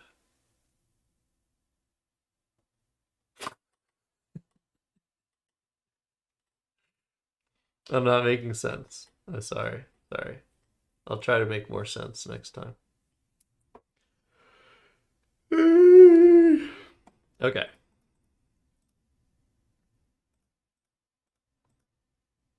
Yeah. Why don't I just get the carrot now? Should I just get the carrot now? No, I'll wait. I'm not gonna have the hot sauce yet. I'll wait till the ad break, then I'll have the hot sauce after the ad break.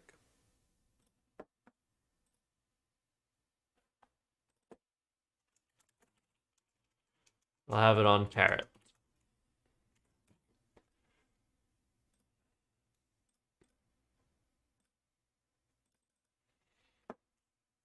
All right, round 17 against Scott. Because it's better. It's better, okay? It's better to have something with the hot sauce. Bread, carrot bread.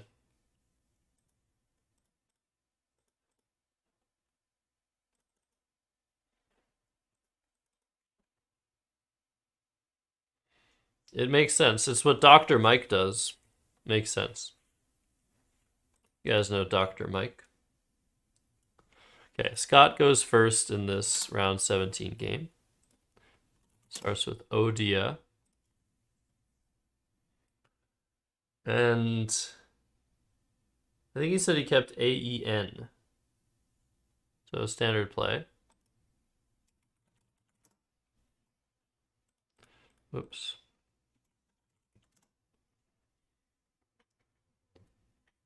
Carrot cake, maybe. And here I played Orioles, another standard play.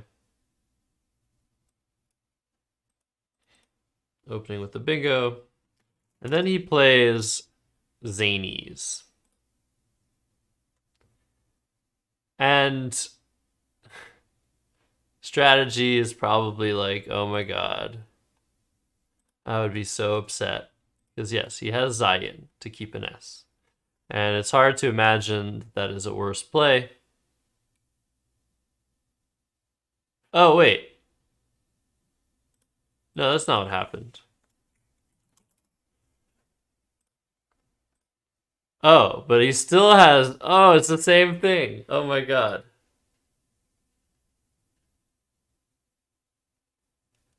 It's the same thing, but even more insane, where he has Zazen. Wow. So this play of Zanies...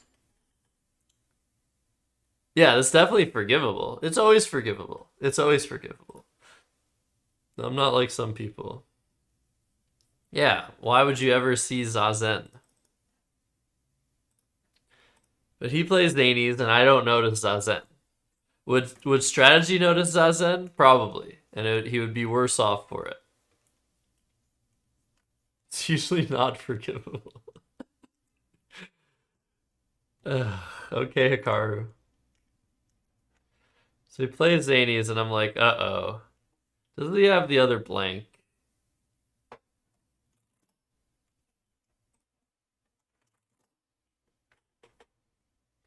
And I have this.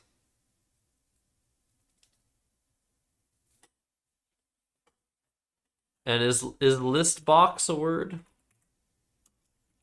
List box? I was looking at this and I thought it might be a word.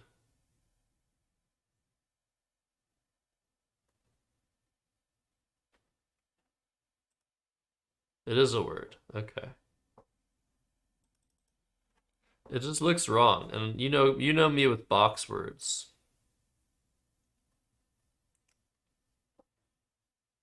Yeah, become one with the pizza. Zazen. I like it. There is no pizza, exactly. Do you guys know about the horrendous dad joke that the Australian news anchor tried to pull on the Dalai Lama? Do you guys know that reference? The guy's interviewing the Dalai Lama, and he's like, so the Dalai Lama walks into a pizza restaurant, and then it takes like a minute for them to translate that to the Dalai Lama to understand what's going on because it's such a completely different culture.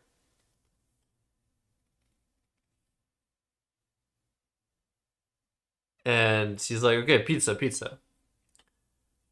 And then the guy's like, and so what he does is he says, I wanna, can't even deliver this joke. Uh, I want to be one with everything. I want to have one with everything.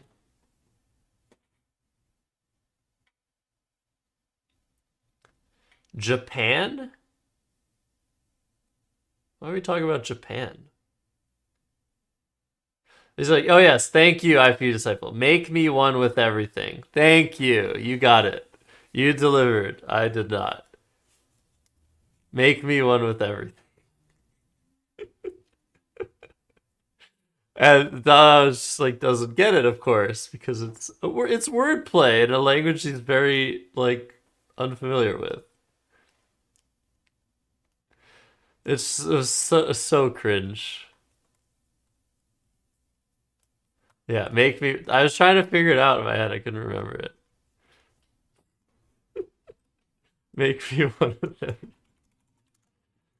Oh my god.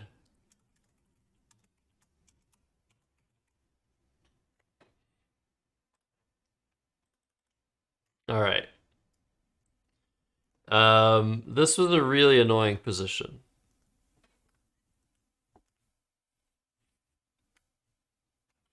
What do you do here?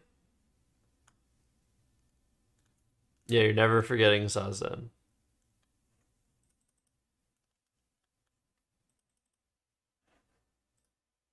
So here I just played box. I also considered playing inbox. I hated everything. The biggest issue with box is this E is my best lane.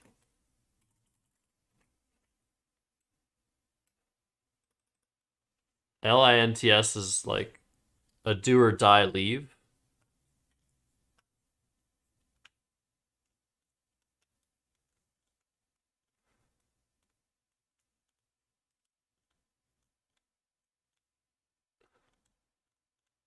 Oh my god, Brentus. Oh my god. Here, let me if you don't mind, copy your chat.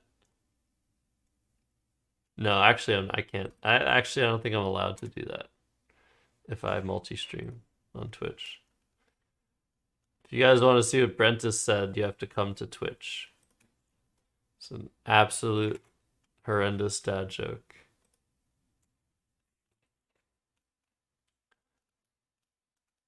But strategy, you're a mod, you can do that. But don't, please don't. I started it. So yeah, I considered playing inbox here. Just to give myself like a decent lane and leave myself with like not do or die tiles. Like I could draw a lot of stuff here and work with it. Whereas after box, like I either bingo or I just suck. So I played box.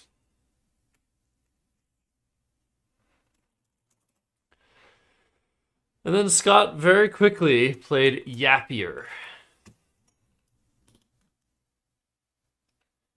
And please don't say anything in the chat yet about this play.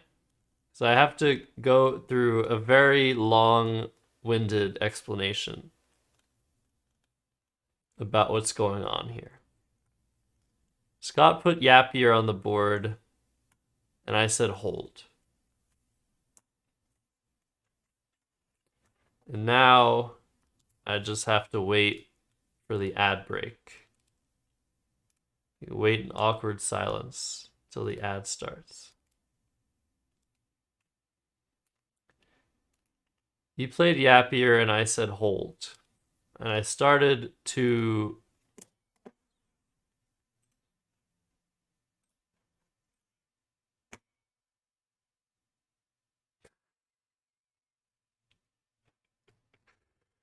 Wow. I should time you out for longer. I should time you out for longer. Jesus Christ, Billy. Fucking Killjoy. Oh my god. At least people on YouTube haven't noticed anything. Okay.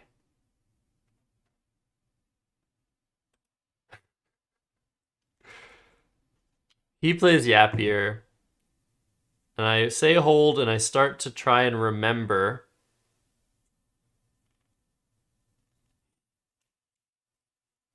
Shut up, Kenshi. I'm deleting that even. I start to try to remember a YouTube video I made recently. Does anybody know what YouTube video I'm referencing? What's up, Kayla? Yeah, long time. Same to you. I'm doing all right. Hope all is well. I think we're about to get some ads.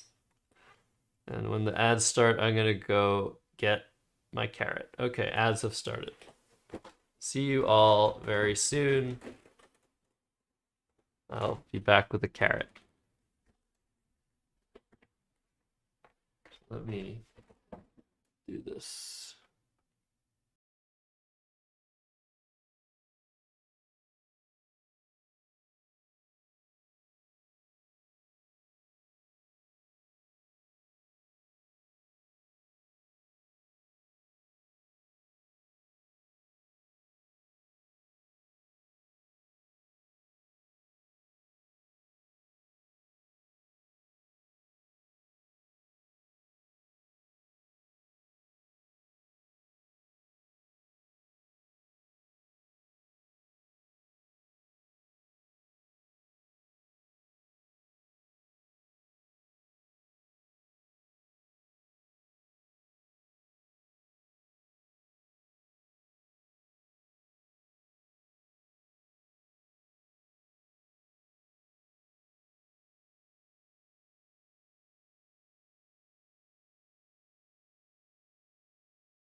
Okay.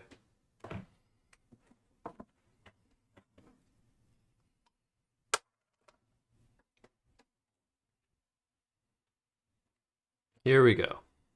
Oh, I should wait 15 seconds. Oh, I have such an urge to just like eat this whole carrot, but whatever. All right.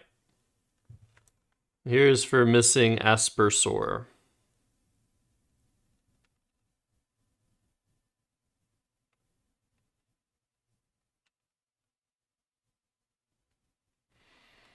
Voila. It looks like a bleeding finger.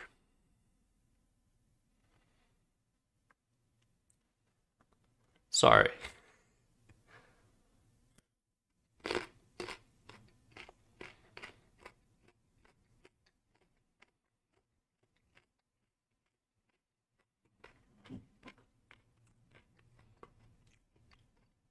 Mike, you would know if you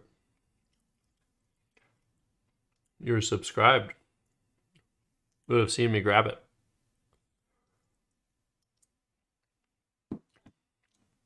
I'm not. I could very well be. It's a really nice rush. But it's also painful. Yeah, I'm not past the thin glass part. You're right. That I like that sort of sentence. When you say stuff like that, WTF, it makes me happy. Because you enjoy the little things in life, you know? Like the thin glass part. Okay. Here's what kind of hot sauce this is. It has selected hot peppers, red long pepper, Trinidad seasoning pepper, chocolate habanero pepper, red jalapenos, red habanero, boot jalokia. And it has dehydrated scorpion red peppers. Boot jalokia is the hot one there. So this is the scale of hotness. It's the hottest they have. Well, just about. It's very spicy. This is around 120,000 Scoville units.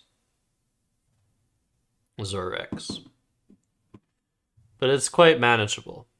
For me, at least. I also don't put much. I should probably... I'll put more.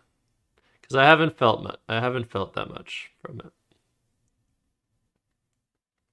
But my tolerance is improving. Okay.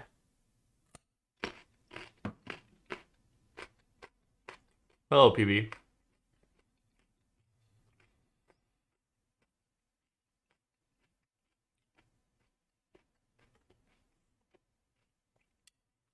So it's the seventh.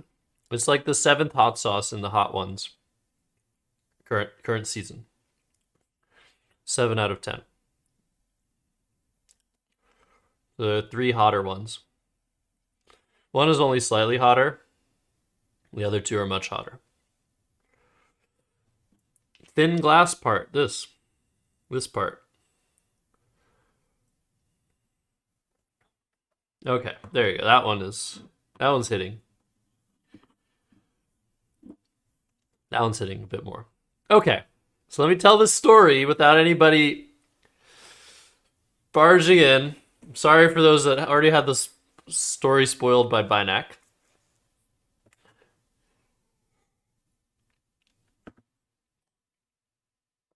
Ghost is up there, yeah. Yes, Peggy. So he puts Yapier down surprisingly fast. I was surprised by how fast he played this. And it wasn't because I was like, oh, he didn't look long enough. It just felt like he was like in a rush to play this. And I don't know why. So I held. And I was like, Yapier. I like it, but let me think about it.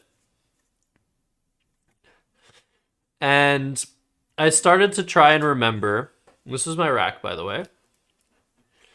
I started to try to remember my video that I posted about when I played Kibitzy. When I missed Kibitzer or something. Kibitzers. Once KI was on the board right here and I missed Kibitzers for 1,000,000 points. And then I played Kibitzy at Nationals in 2018, I think. And Kibitzy is not a word. But I thought it was. So I played Kibitzy, and it's the lowest probability bingo that I've ever played. Because it's off the charts. I mean, if it was a word, it wouldn't be the lowest probability bingo, but it would be very close. Because it has 2 B's, a Y, a K, a Z. That's cool, WTF. So the reason I'm bringing this up is because in that video, as a YouTube short, I listed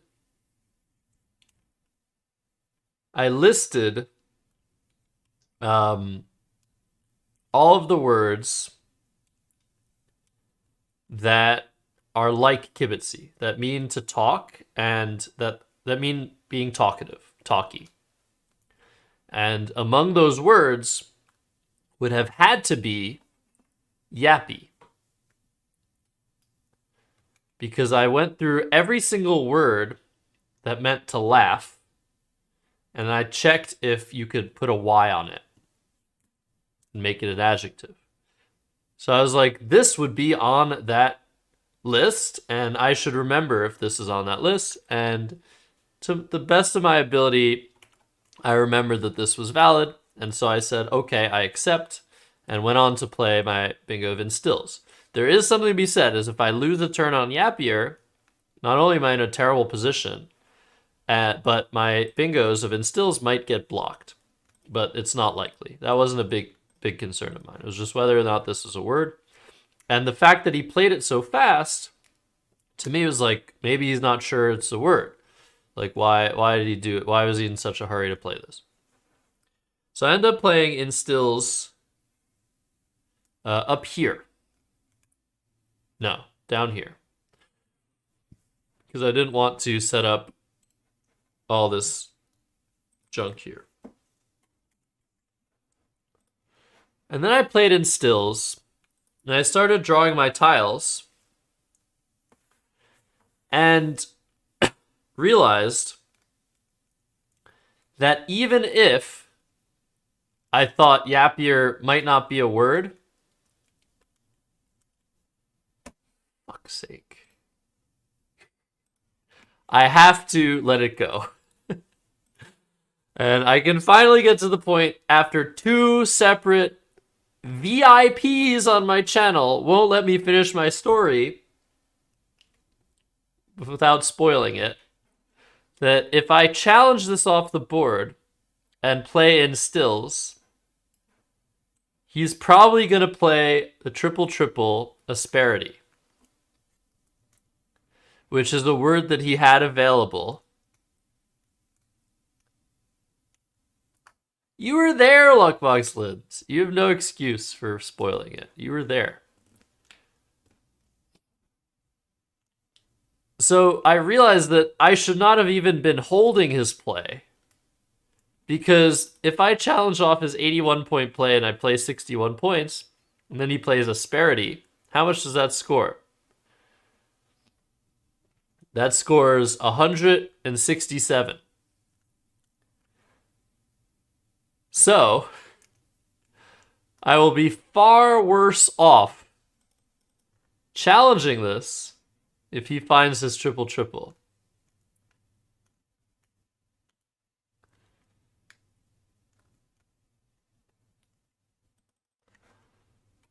Because clearly he just played too fast and he didn't think about triples. And I can't assume that he's just going to miss that. Well, I could, because in the last game we played, we had a similar situation. But in that situation, I challenged off a phony. In any case, I thought it was hilarious once I made my play. Once I realized that he had just missed asperity, I was like, oh, there's no way I should have been holding that play. For just the chance that he sees it next turn, because I'm not blocking it. I want a bingo. Why would I block it? If he would just bingo next turn, and like it would be an even game at best. So it was just really funny. And I think at some point he realized what he had done, and I don't know if it was this turn or if it was later. But I was like, oh my god. I just dodged a huge bullet. I don't know what I was supposed to do here to dodge the asperity bullet. The fact that he made what appears to be a mistake in using his S. And then I had nothing to block his triple triple.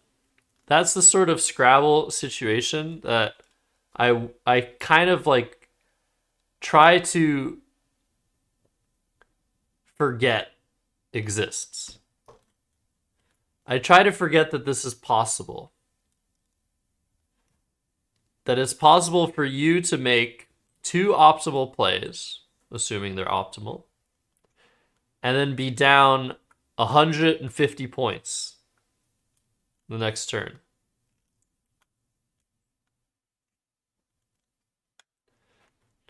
Because if that is something that happens, that's clearly not fair. And there's clearly variance in Scrabble, and you're not in control of your destiny when you play. But those situations are so rare that it's good to just not realize that they exist. That's my philosophy. So, I play in stills, and then Scott plays info.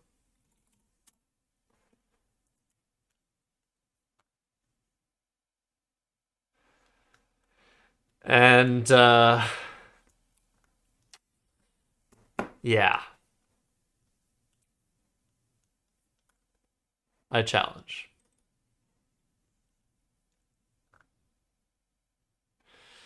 And I challenged, and he said, "What did I do?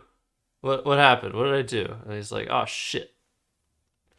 And this is just not...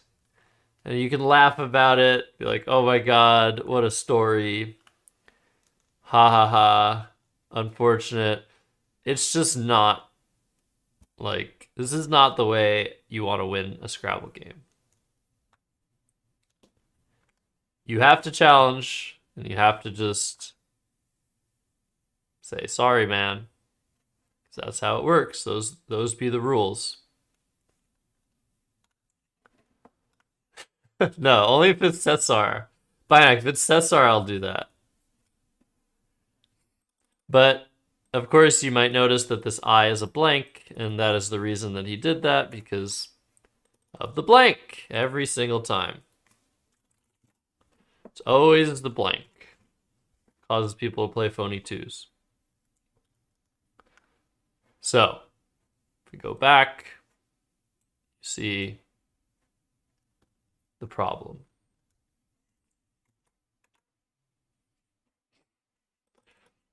And yeah, it just sucks, but makes for a story at least. So now I have this position, and I have partial information about Scott's rack. I know he has I, N, F, and O. Yeah. I have this story at of a top Scrabble player, like, who is extremely quiet, just like started going off with ni. He just kept saying ni in reference to knights that say ni. What just happened? Did I get a YouTube subscribe or something? I just saw something. Oh no, I think it just changed from minutes to an hour in my feed. So now I have this position where I have a lot of options, and I have to contend with the knowledge that I have of Scott's rack. Now, the play that I saw that scored the best was Torque for 39. And when I saw this play, I was like, okay, does that give him a huge play? F-E-A. So he needs to have F-E-A. He needs to have a T or an R or an L. So the likelihood is that he doesn't have that. But what I didn't consider about this play is that the plays that it gives back on the left side are most definitely too much to give. He could play whatever he had, Fino or FOIN, and that scores 29. But I don't want him to do that. What I notice is that he does have option of playing of or if in either of these two spots, and that the plays that I saw didn't do anything to deal with that.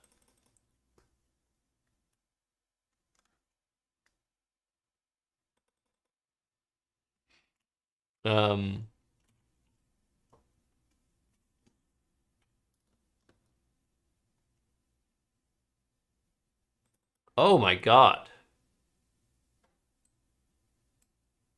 You're right, OJ. I absolutely did not notice that this play gives just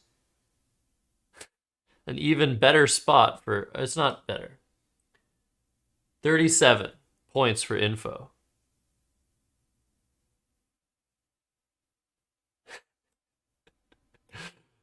Which plays with NI right now. But oh my gosh. So I made this play and it's a huge mistake. Huge mistake. Because I'm playing right into his rack. And that's the difficulty with making plays with partial knowledge. You really have to think about a lot of stuff. So I think that this play is a lot better. I'm not giving back anything immediate. And he might just have to play two-tile play. So what I liked about this play is that it sort of leaves this part of the board alive for me to work with next turn. And there are no S's left. The S's are gone. Blanks are gone. There's no hooks. I thought, okay, I could draw a bingo a decent amount of the time through this I, N, or S, or T, even though I'm keeping a U. But yeah, this is a big mistake. I should sacrifice 3 points to not give back the clear plays. Or maybe play here. Or maybe play this. Anyways, yeah, big mistake.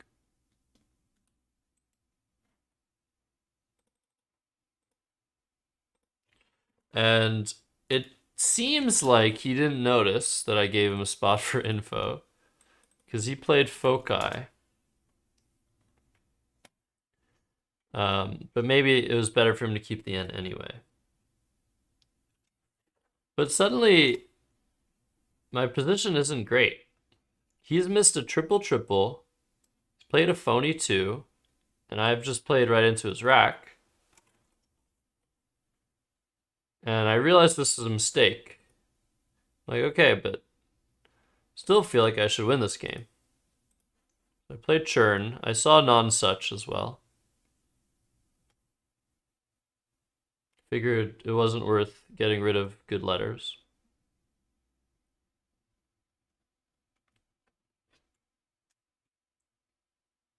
I mean, it's the plural of focus, right?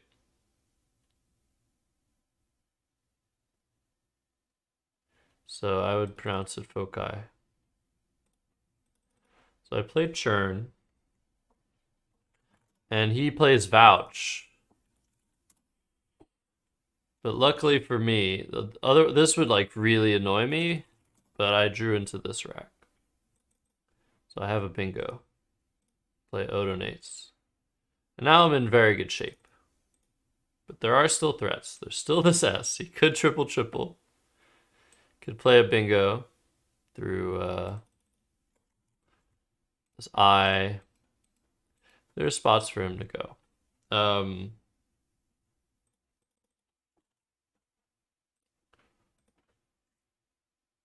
And he makes a really interesting play that I really liked.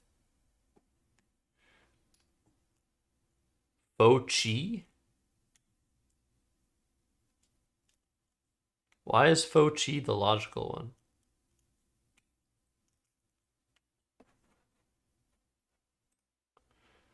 So in this position, Scott plays Intrude for 20. Now, on one hand, these are really good letters. Because with no S's out, the next best letter is the E. Probably. Like, maybe R, N, D. Like, these are really good letters. So at first glance, I thought this play couldn't be right. But then I realized that he's opening a line here. He's opening down here. He's leaving this I open. It's just a really nice and dynamic play to try and keep the board alive for as long as possible and score some points in the process. Now, I'm not saying I think it's the best play, but I thought it was a nice idea. Like, it does good things to the board. Oops.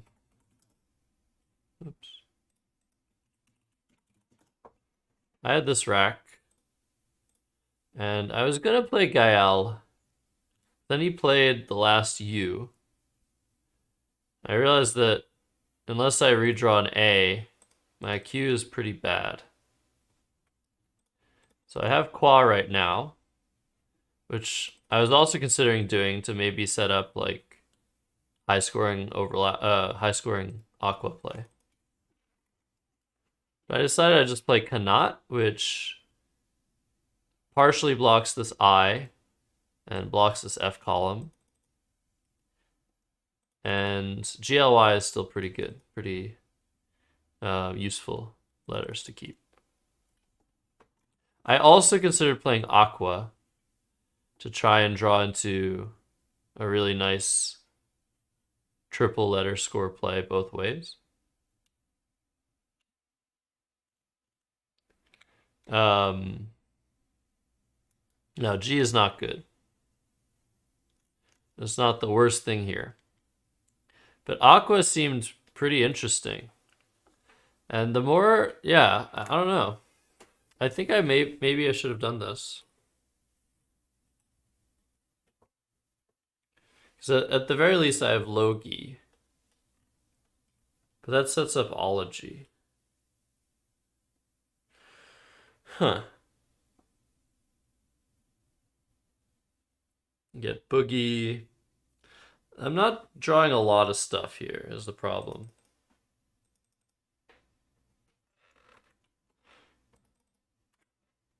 This play.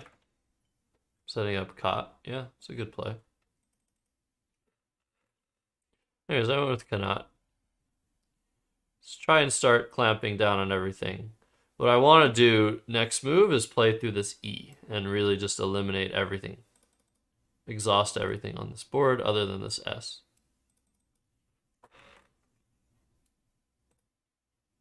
So I play this. And he plays Imam. Nice find for 30.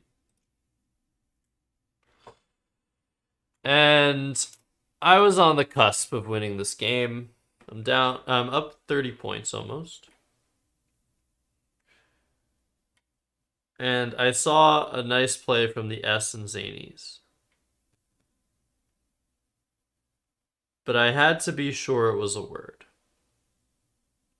So the first thing I saw was stately. And I was like, huh, that has an anagram. I'm almost positive that it has an anagram. And the reason I'm almost positive that it has an anagram is because one of the first times I ever played Joel Wapnick, or maybe the first time I ever beat him, but it was one of those early times, maybe like 2010 or 2011, where I got to play world champion Joel Wapnick. I remember having, with a blank, stately available, and I wasn't sure if it was a word. And I don't think I played it. I think I played something else. I think it was like a double-double, and I should have played it. At the end of the game, I asked Joel if stately was a word, and he's like, yeah, and it has an anagram. And that day, I learned the word stylate. And that was like 13 years ago or something. And I thought the word was stylate, but this looked really weird. And I had to be sure. So I spent like probably 2 minutes. Maybe I'm overestimating. But I spent like a very long time just staring at this alphagram at the bottom of my score sheet. Just trying to be like, okay, what else could this be if it's not stylate? I know there's an anagram. What else could it be? It's a Y. I know I struggle with the Y words, but this one I know. I know this one. And I should find it. And I should be sure of it. And then I was like, okay. I've looked enough. I can't find any other possibility. The word is stylate.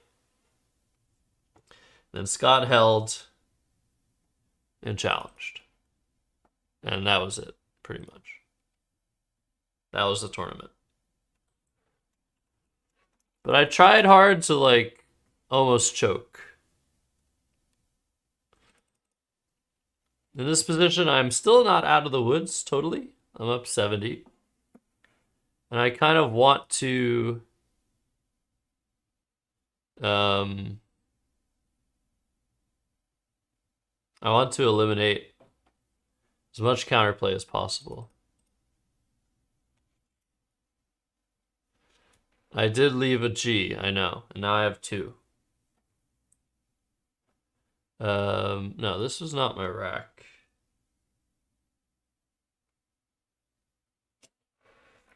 Yeah,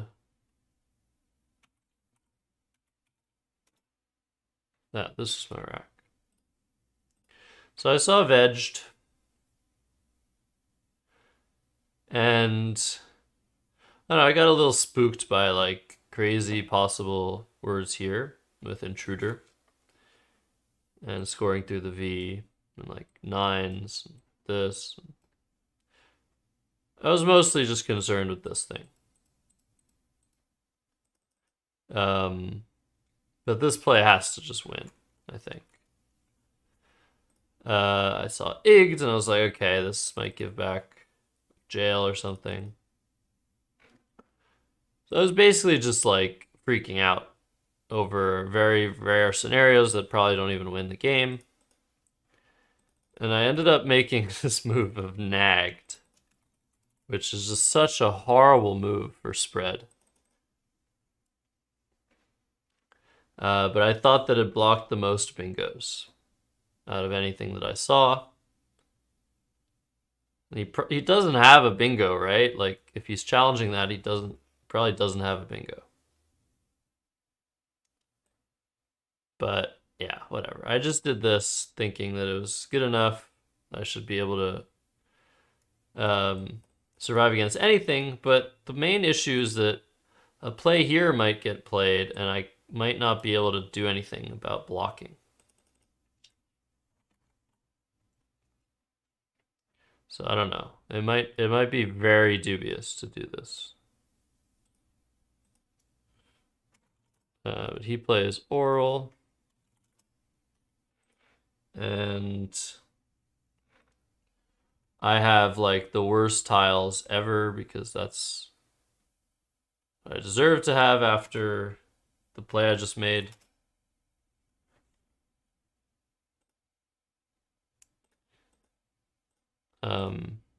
Dumbledore's nice. He just blocked it. Go Dumbledores. So in this position, I'm looking at these letters and I'm just like, okay, he doesn't have anything. I don't see any bingos he can have. I don't need to block anything. I don't know what to do, so I play Vig. And the reason I played Vig is I'm keeping Web I'm keeping Bima, Pima. And I'm blocking, like, GIF. I don't know what to do here. It's like a terrible... Oh wait, is an actual word Dumbledore? Oh my god. What's up, just joshing? A Dumbledore is an actual word. I guess, you know, had to come from somewhere.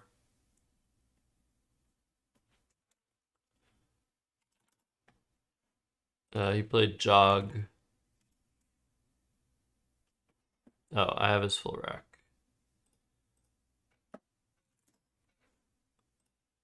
Played Jog.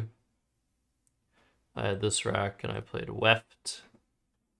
I couldn't see anything that blocked Liner that was worth doing, so I play Weft. He goes out with Liner. And that was the tournament. That's how I won.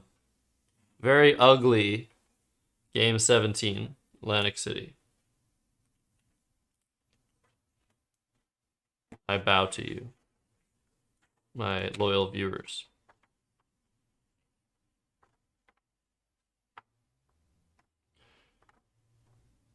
I have 2 more games to go through, Muffin with Tentacle, but we can look at your game. We can look at our game.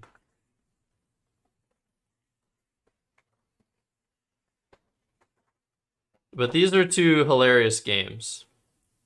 So I'm not gonna analyze too hard. I'll try not to. Let's try to go through them. Okay, let's see if you fix everything. So now I'm Gibsonized. What does Gibsonized mean? It means I play somebody who's not in contention because I've already clinched the tournament.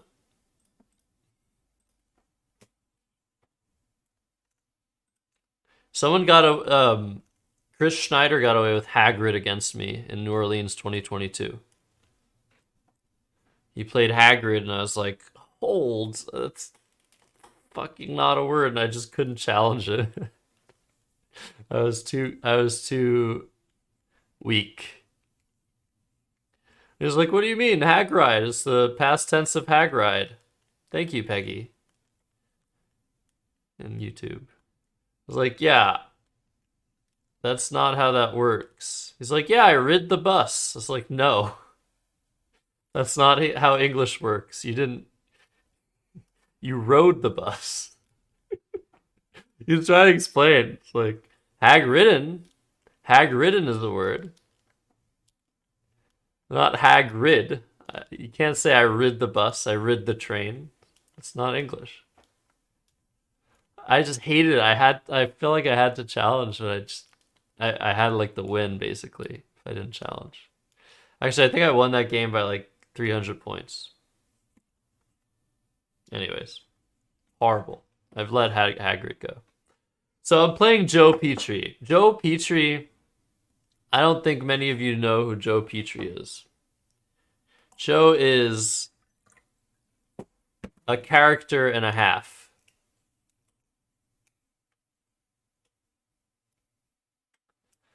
WTF knows him.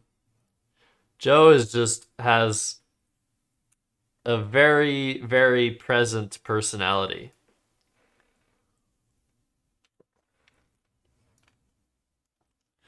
And he's quite like distracting, and yeah, he definitely disturbs the playing room on many occasions during a tournament. But that's who he is. And apparently he started playing Scrabble when he was 50, and he got to 1800 level after being 50 years old and taking up Scrabble. That's really incredible. Right now he's in 1600s. I don't know how old he is now, but very, very incredible to start so old and get to 1800. Most of you will never get to 1800.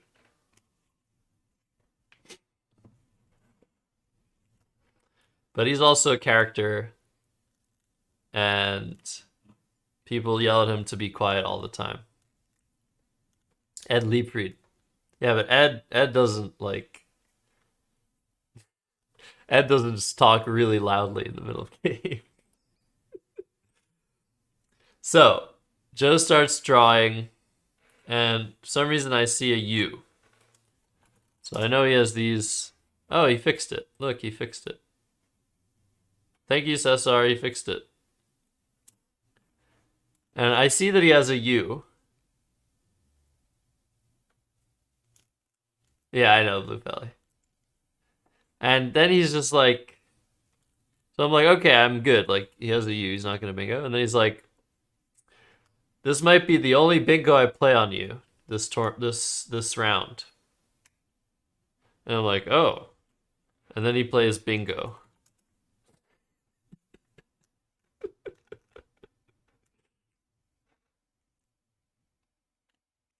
So it was very funny. He scared me. He got me. He got him. It was a got him moment.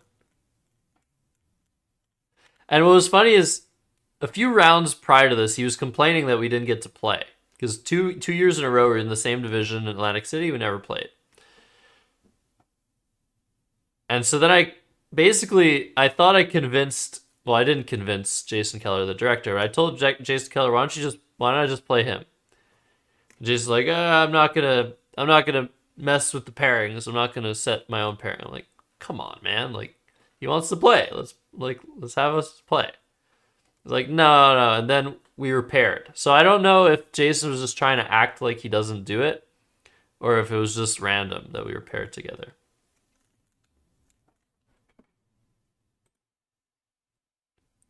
Yeah, no booboing.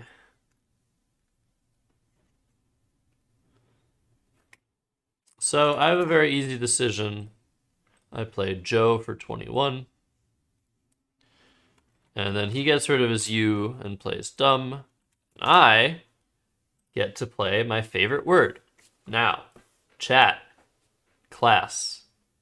Your next goal is a 600 game, Peggy? Yeah, you can do that for sure. I believe in you. What is my favorite word?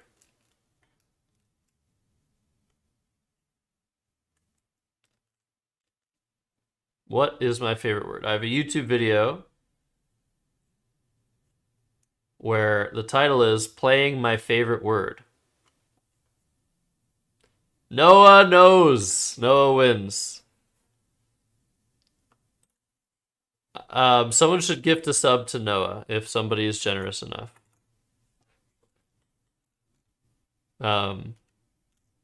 Otherwise, well, we'll see.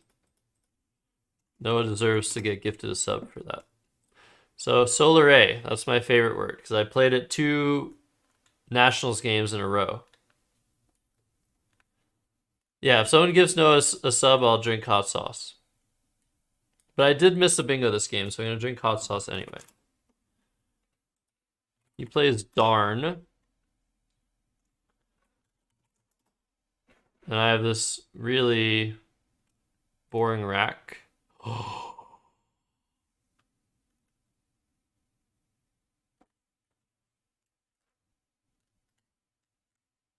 Okay.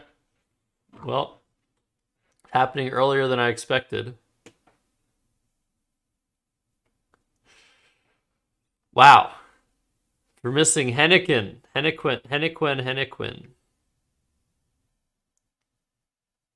That is very unfortunate.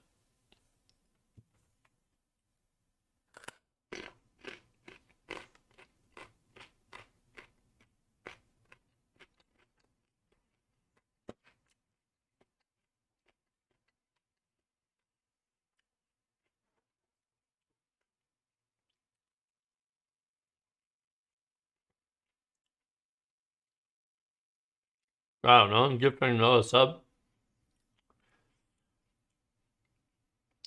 Oh, they're all separate.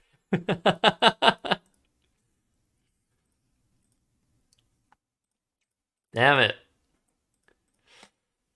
Damn it.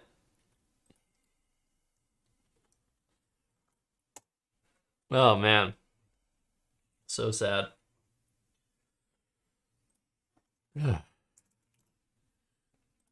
But I missed another bingo here. Yeah, no, it shouldn't be you. It shouldn't be you, Muffin Tentacle. I missed this bingo, and I missed this bingo. Zorex! First gift sub. Thank you, Zorex. Congrats, Noah.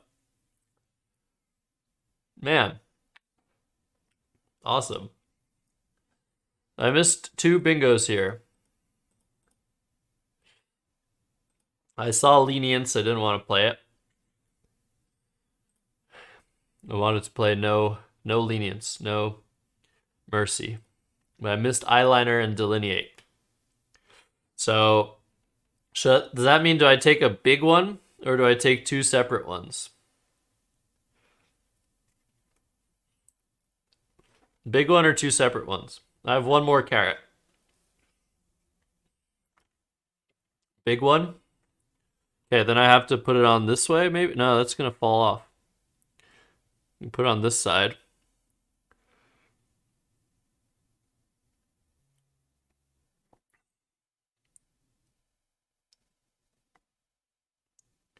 Okay, quick.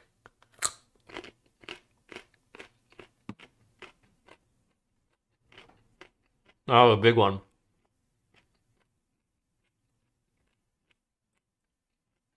This is why I play it.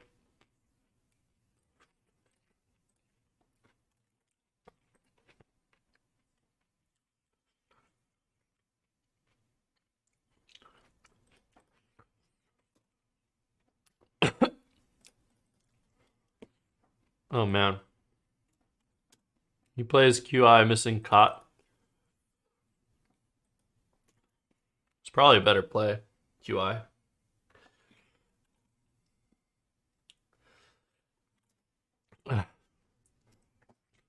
I play Ivied.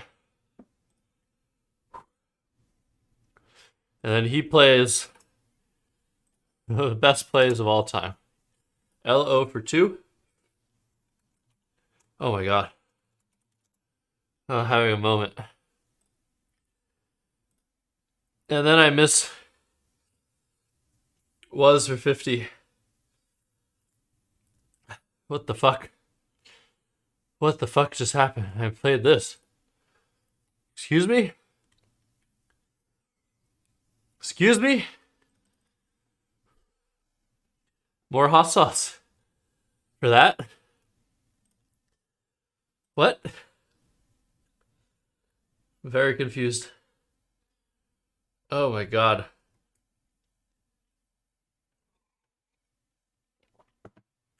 I'm up 152. How did I miss that?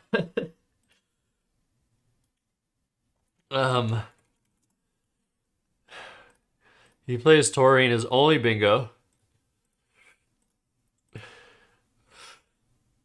My legs are tingling. Oh, that was a lot.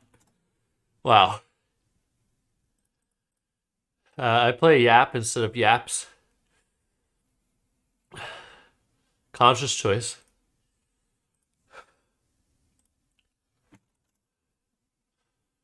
Oh my god. Ad breaks in 10 minutes. I couldn't find my peeler. I had to use a knife. It took longer. Peel the carrot. And here comes the best moment. I draw a third S.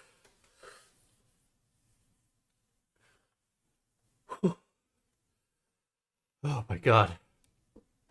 Draw a third S. So, my choice here is to play S, ass, or asses.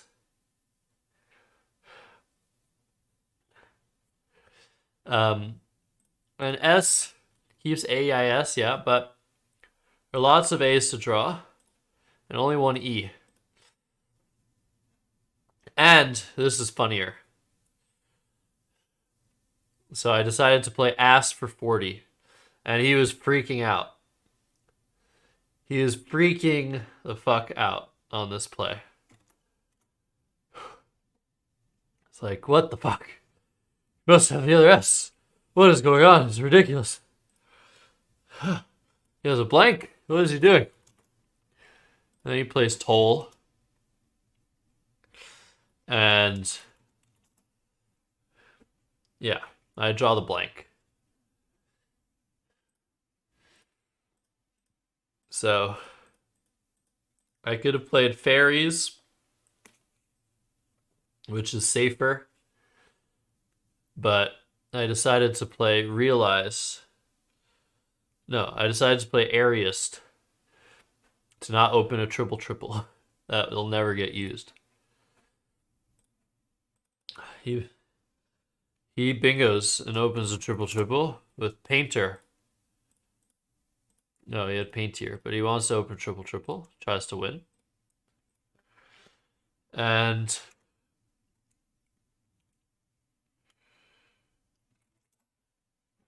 I should block the triple triple. But can you guys find a single word that triple triples to this P? Quick.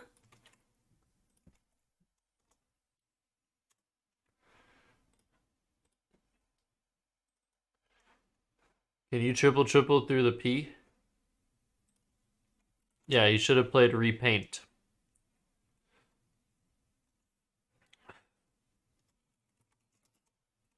A, B, C, C, D, G, G, I, K, M, O, O, R, W, X. There's literally one triple triple. There's one triple triple that plays. That'll win him the game.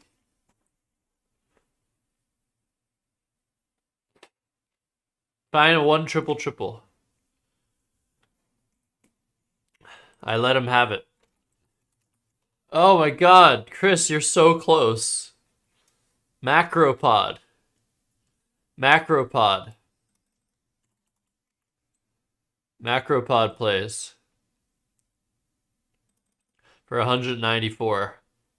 So after Ottawa, I'm up 148. And he plays Macropod and probably just wins. Maybe if he doesn't draw an outplay and I play like Fix, I can win.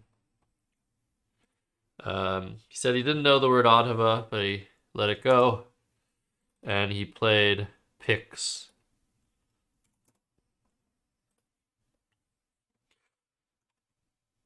And leaves one in the bag. And there is a special word that I played here that many of you might know as the best three-letter word ever.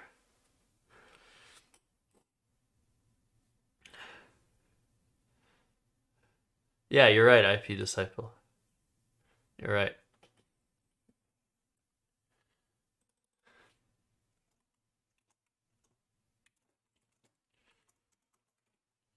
He finds it. He finds it. WTF. Cum for 39.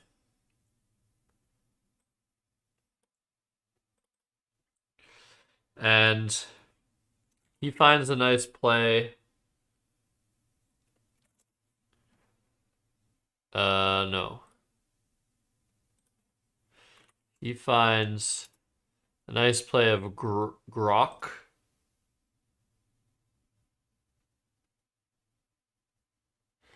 Oh. I know why I missed was for 50. I know why I played Ivied here. Because I'm smart. I played Ivied here. Sorry, I have to go back. I didn't miss was for 50.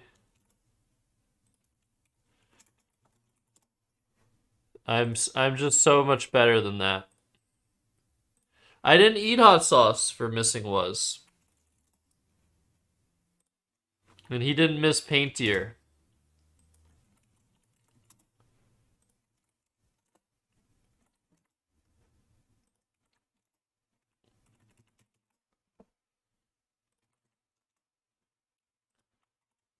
All is fair in the world. Protect the community at all costs.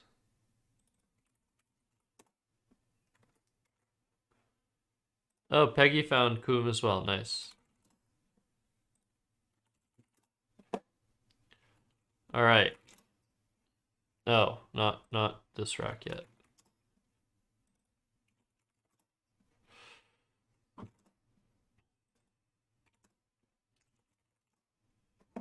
Okay, back to this position. Oops.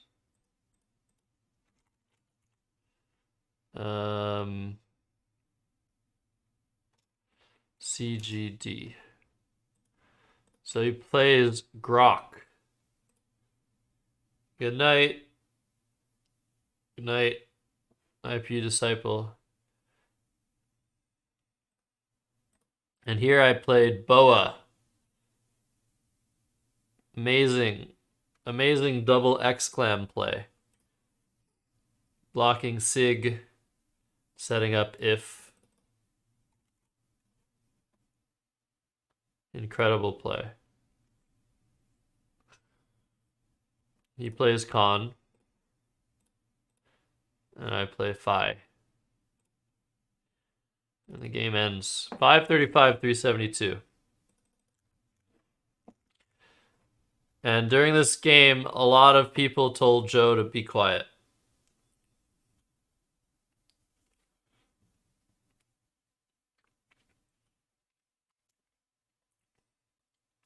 Okay, I put hot sauce on my thumb and sucked it. Hopefully my thumb will be okay. All right. One more game. And once again, I suggested a pairing to Mr. Jason Keller, and he said no, and then the pairing happened anyway. So I don't know what's going on here. But around 19, I get to play the one and only Sam Masling.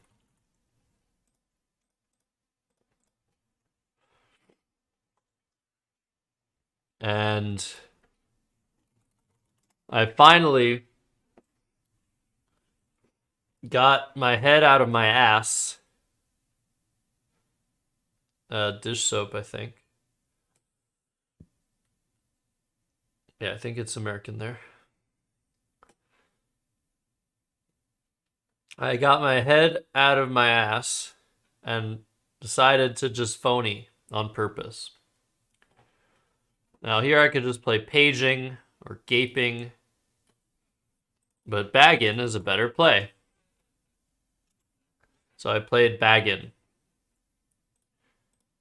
Not a word. Takes a G. Doesn't take an S. I might be able to pluralize it. He won't be able to pluralize it.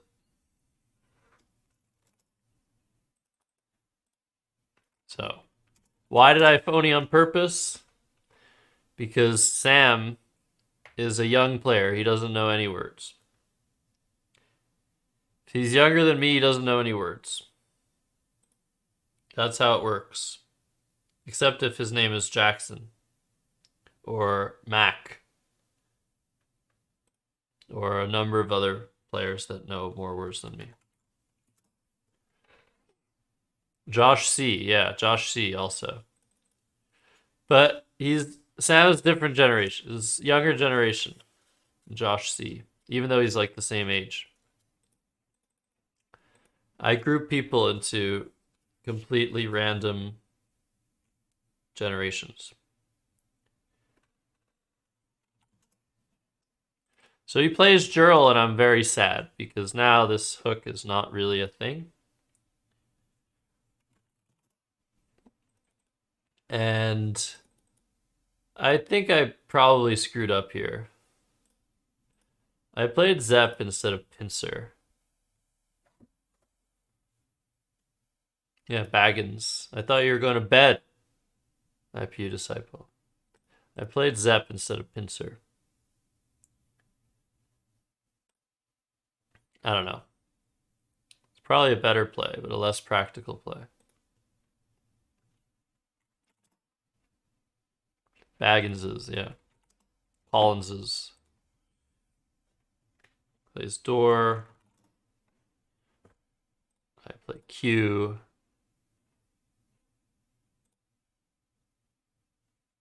This one. So I'm smart. Yeah, new for WL23. He plays AI. And I have this rack. You were copying WTF?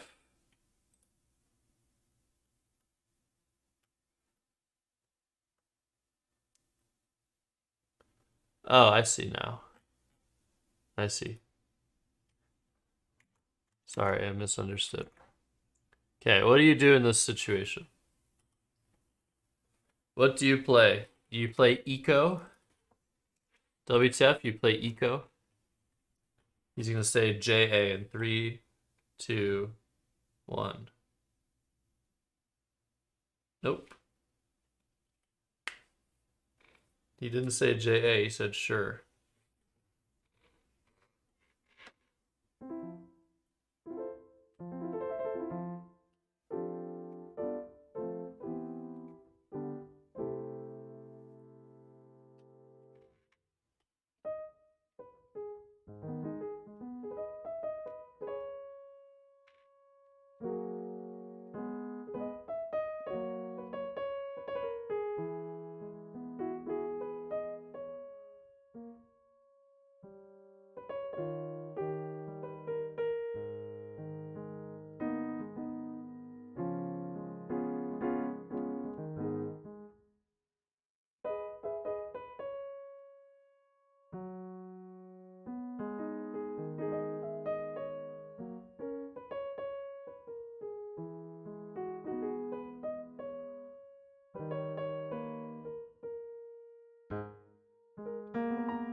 I should probably close my hot sauce. It doesn't dry up. 2 seconds? Interesting.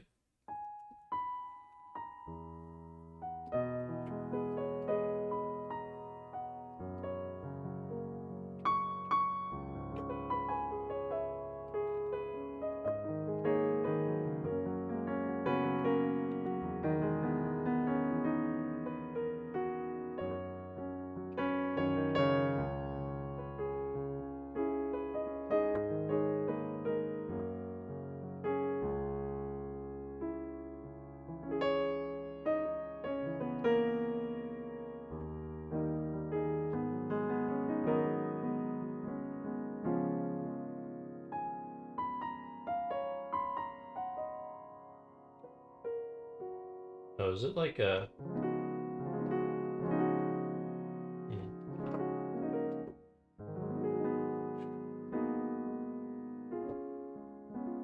I'm just waiting for the ads.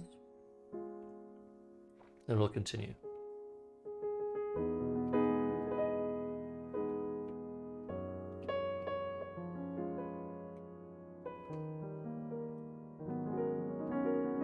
Has one of you looked up the song?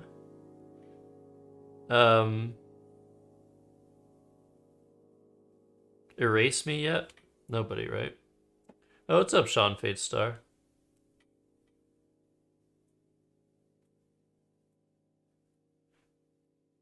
You like Eco? Wow. This is an insane play. This play is insane. I have a lead of 35 points. If we trade bingos, I'm in good shape, unless the board is wide open.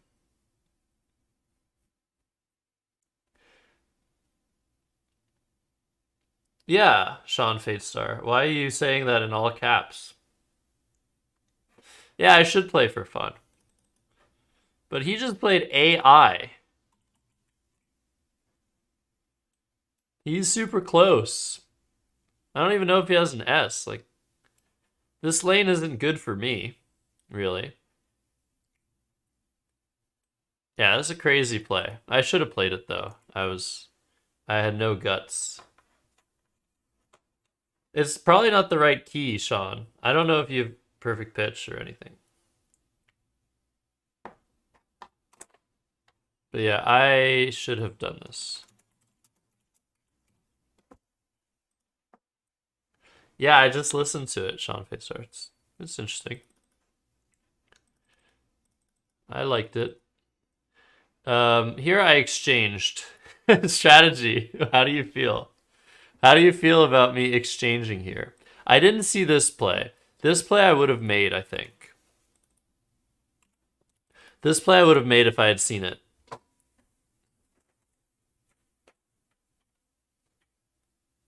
Why am I awake? Actually, it might be the right key. Why am I awake? Huh. Actually, it might be.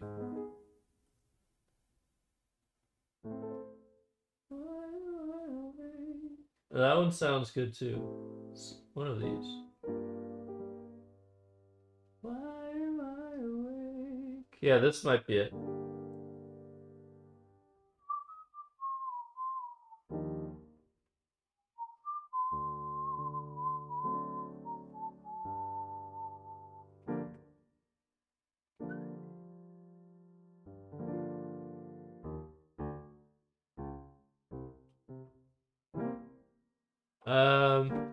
Yeah, it's one of those three, I think.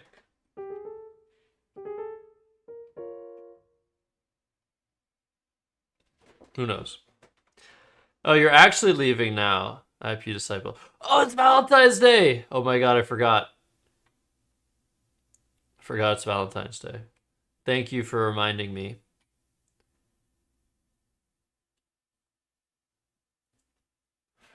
Yeah, if I had seen this, I would have played it because it puts me up by 62. The board sucks. All the bingos will just give back triples.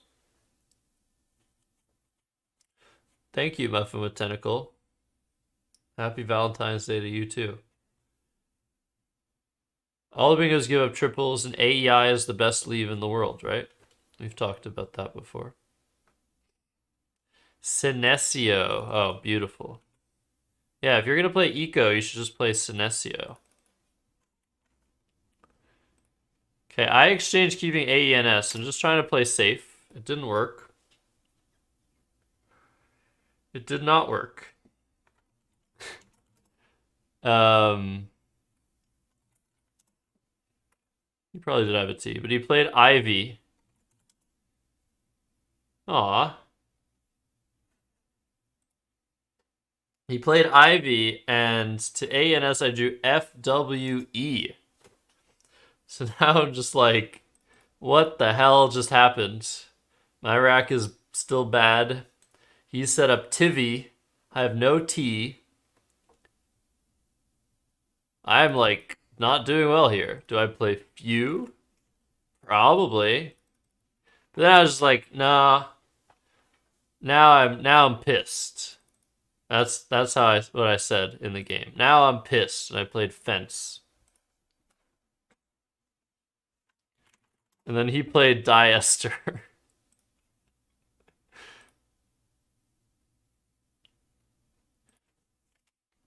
But then I drew a blank. So everything is fine.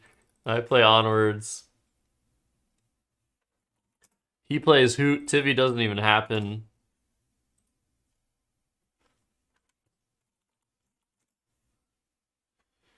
And I have this rack, and I play Bootery, which he almost challenges.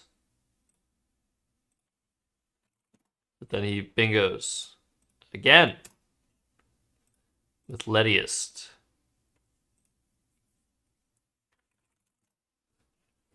And I have no choice but to play Chi.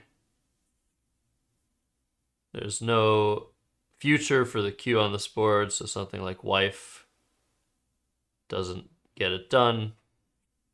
Probably. And he makes this nice play of death for 34, and suddenly I have this rack, and I have no idea what to do.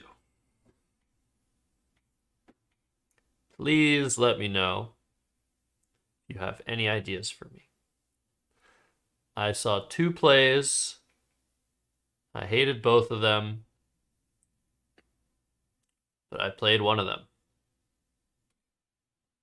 I'm down 3. There's 2 S's and a blank out.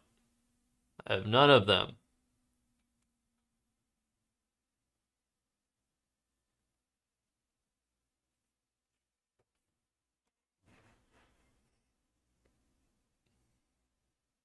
The 2 plays I saw, I guess actually, yeah, this, and this were the 3 things I considered. Milk death, film death. Potentially. But don't forget about trying to extend death. They're probably, one of these plays is probably correct, but they all suck. Maybe something like Filk. I don't know what you can do. Like, what would you do instead, strategy? I have no idea what you're supposed to do. Filmai? This is interesting, but terrible. I think you should just play Mule and hope you draw an S. I played Kif. And my thought process was, if he fishes, I did consider playing Plum-like. But he was going to challenge that shit. I was convinced he was going to challenge that shit. If he tries to fish, I can play Idle, IDLE, to block. Yeah, Plumb. Yeah. Only good without the B.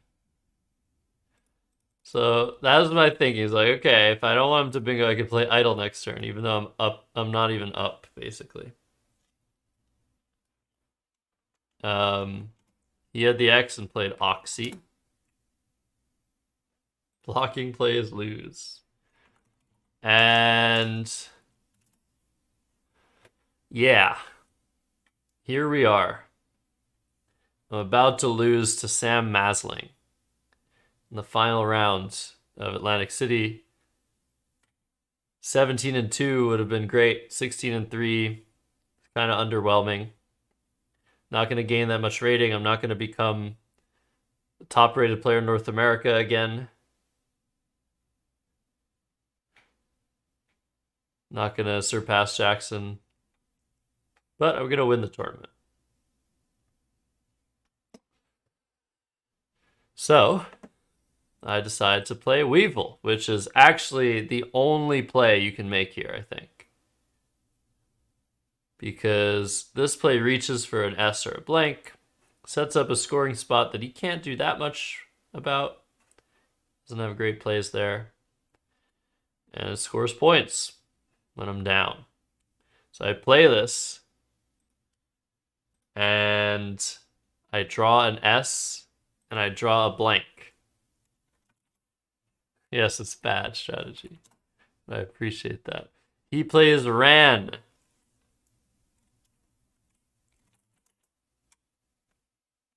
And this is the situation. Now, here, is there a bingo? There's no bingo. Is Masings good in Collins? I'm close to Masling. It's true.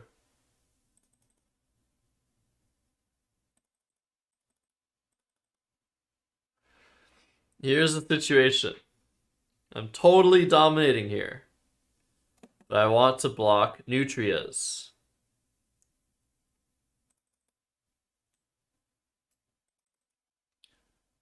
Play IDS? That would be amazing. But I would maybe lose if I did that. So, I see the suggestion of plumbing. I see the potentially farcical suggestion of Megadeth. My question to Chris Donates a Lot and Bluefelly. I think one of you is aware of the situation here, at least. But if I click on this word, it does not say not a word. It says Megadeth. Megadeth is a word. Who knew that? I saw it. Who knew what a Megadeth was? A Megadeth is just, it's like the most horrible thing you can imagine. It's basically like a genocide.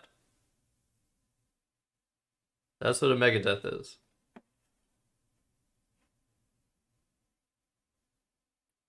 Only Megadeth without the A. But it came from something. Yeah, Bluefelly knows, because Bluefelly listens to heavy metal. Anyways.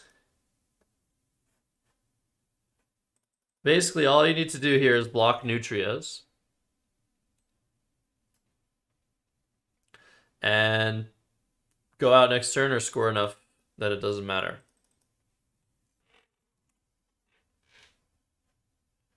So, I played Plumbings. That blocks Nutrias. And I was looking at the draws. If I draw an I, I'm threatening to go out here. But then he'll block. So what's the threat here after Plumbings? The threat is Nitre. That is the threat. That's 27 points. So after Plumbings, I'll be up 36. If he gets 27 for Niter, I'm up 9. And now I have to look at the draws. AISU.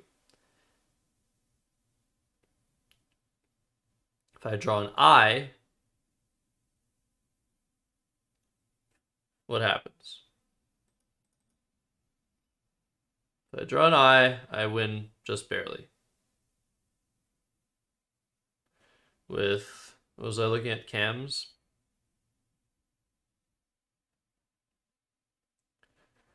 Or something. I don't remember what I was looking at. Oh yeah, Macho. I was looking at that. The line I saw was Niter, Macho, and then he goes out with AUS. And I win.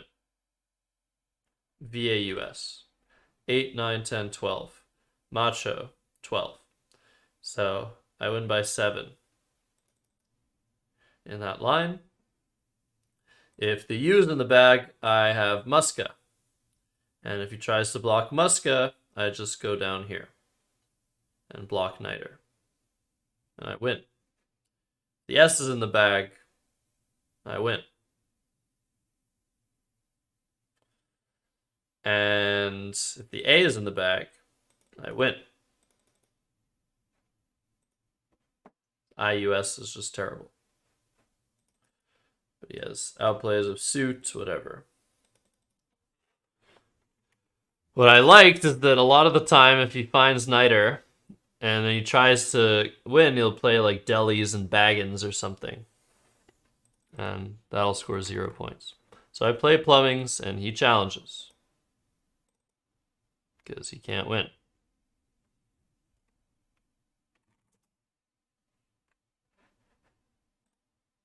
I go out with Cammy, and that was the game. 411 to 343.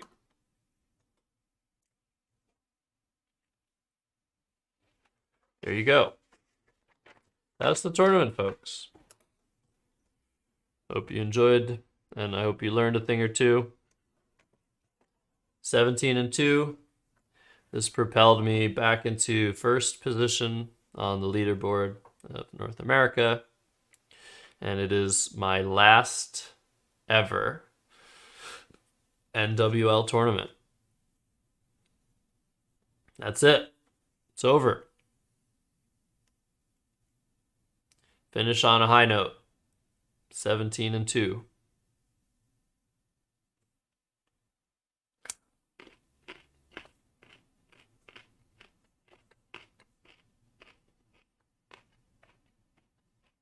Okay.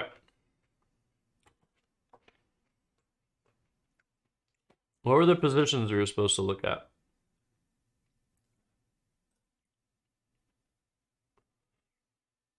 I don't remember. I'm going to end the stream.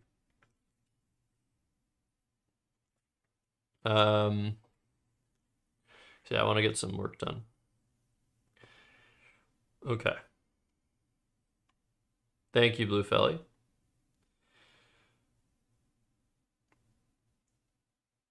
I will see you all later.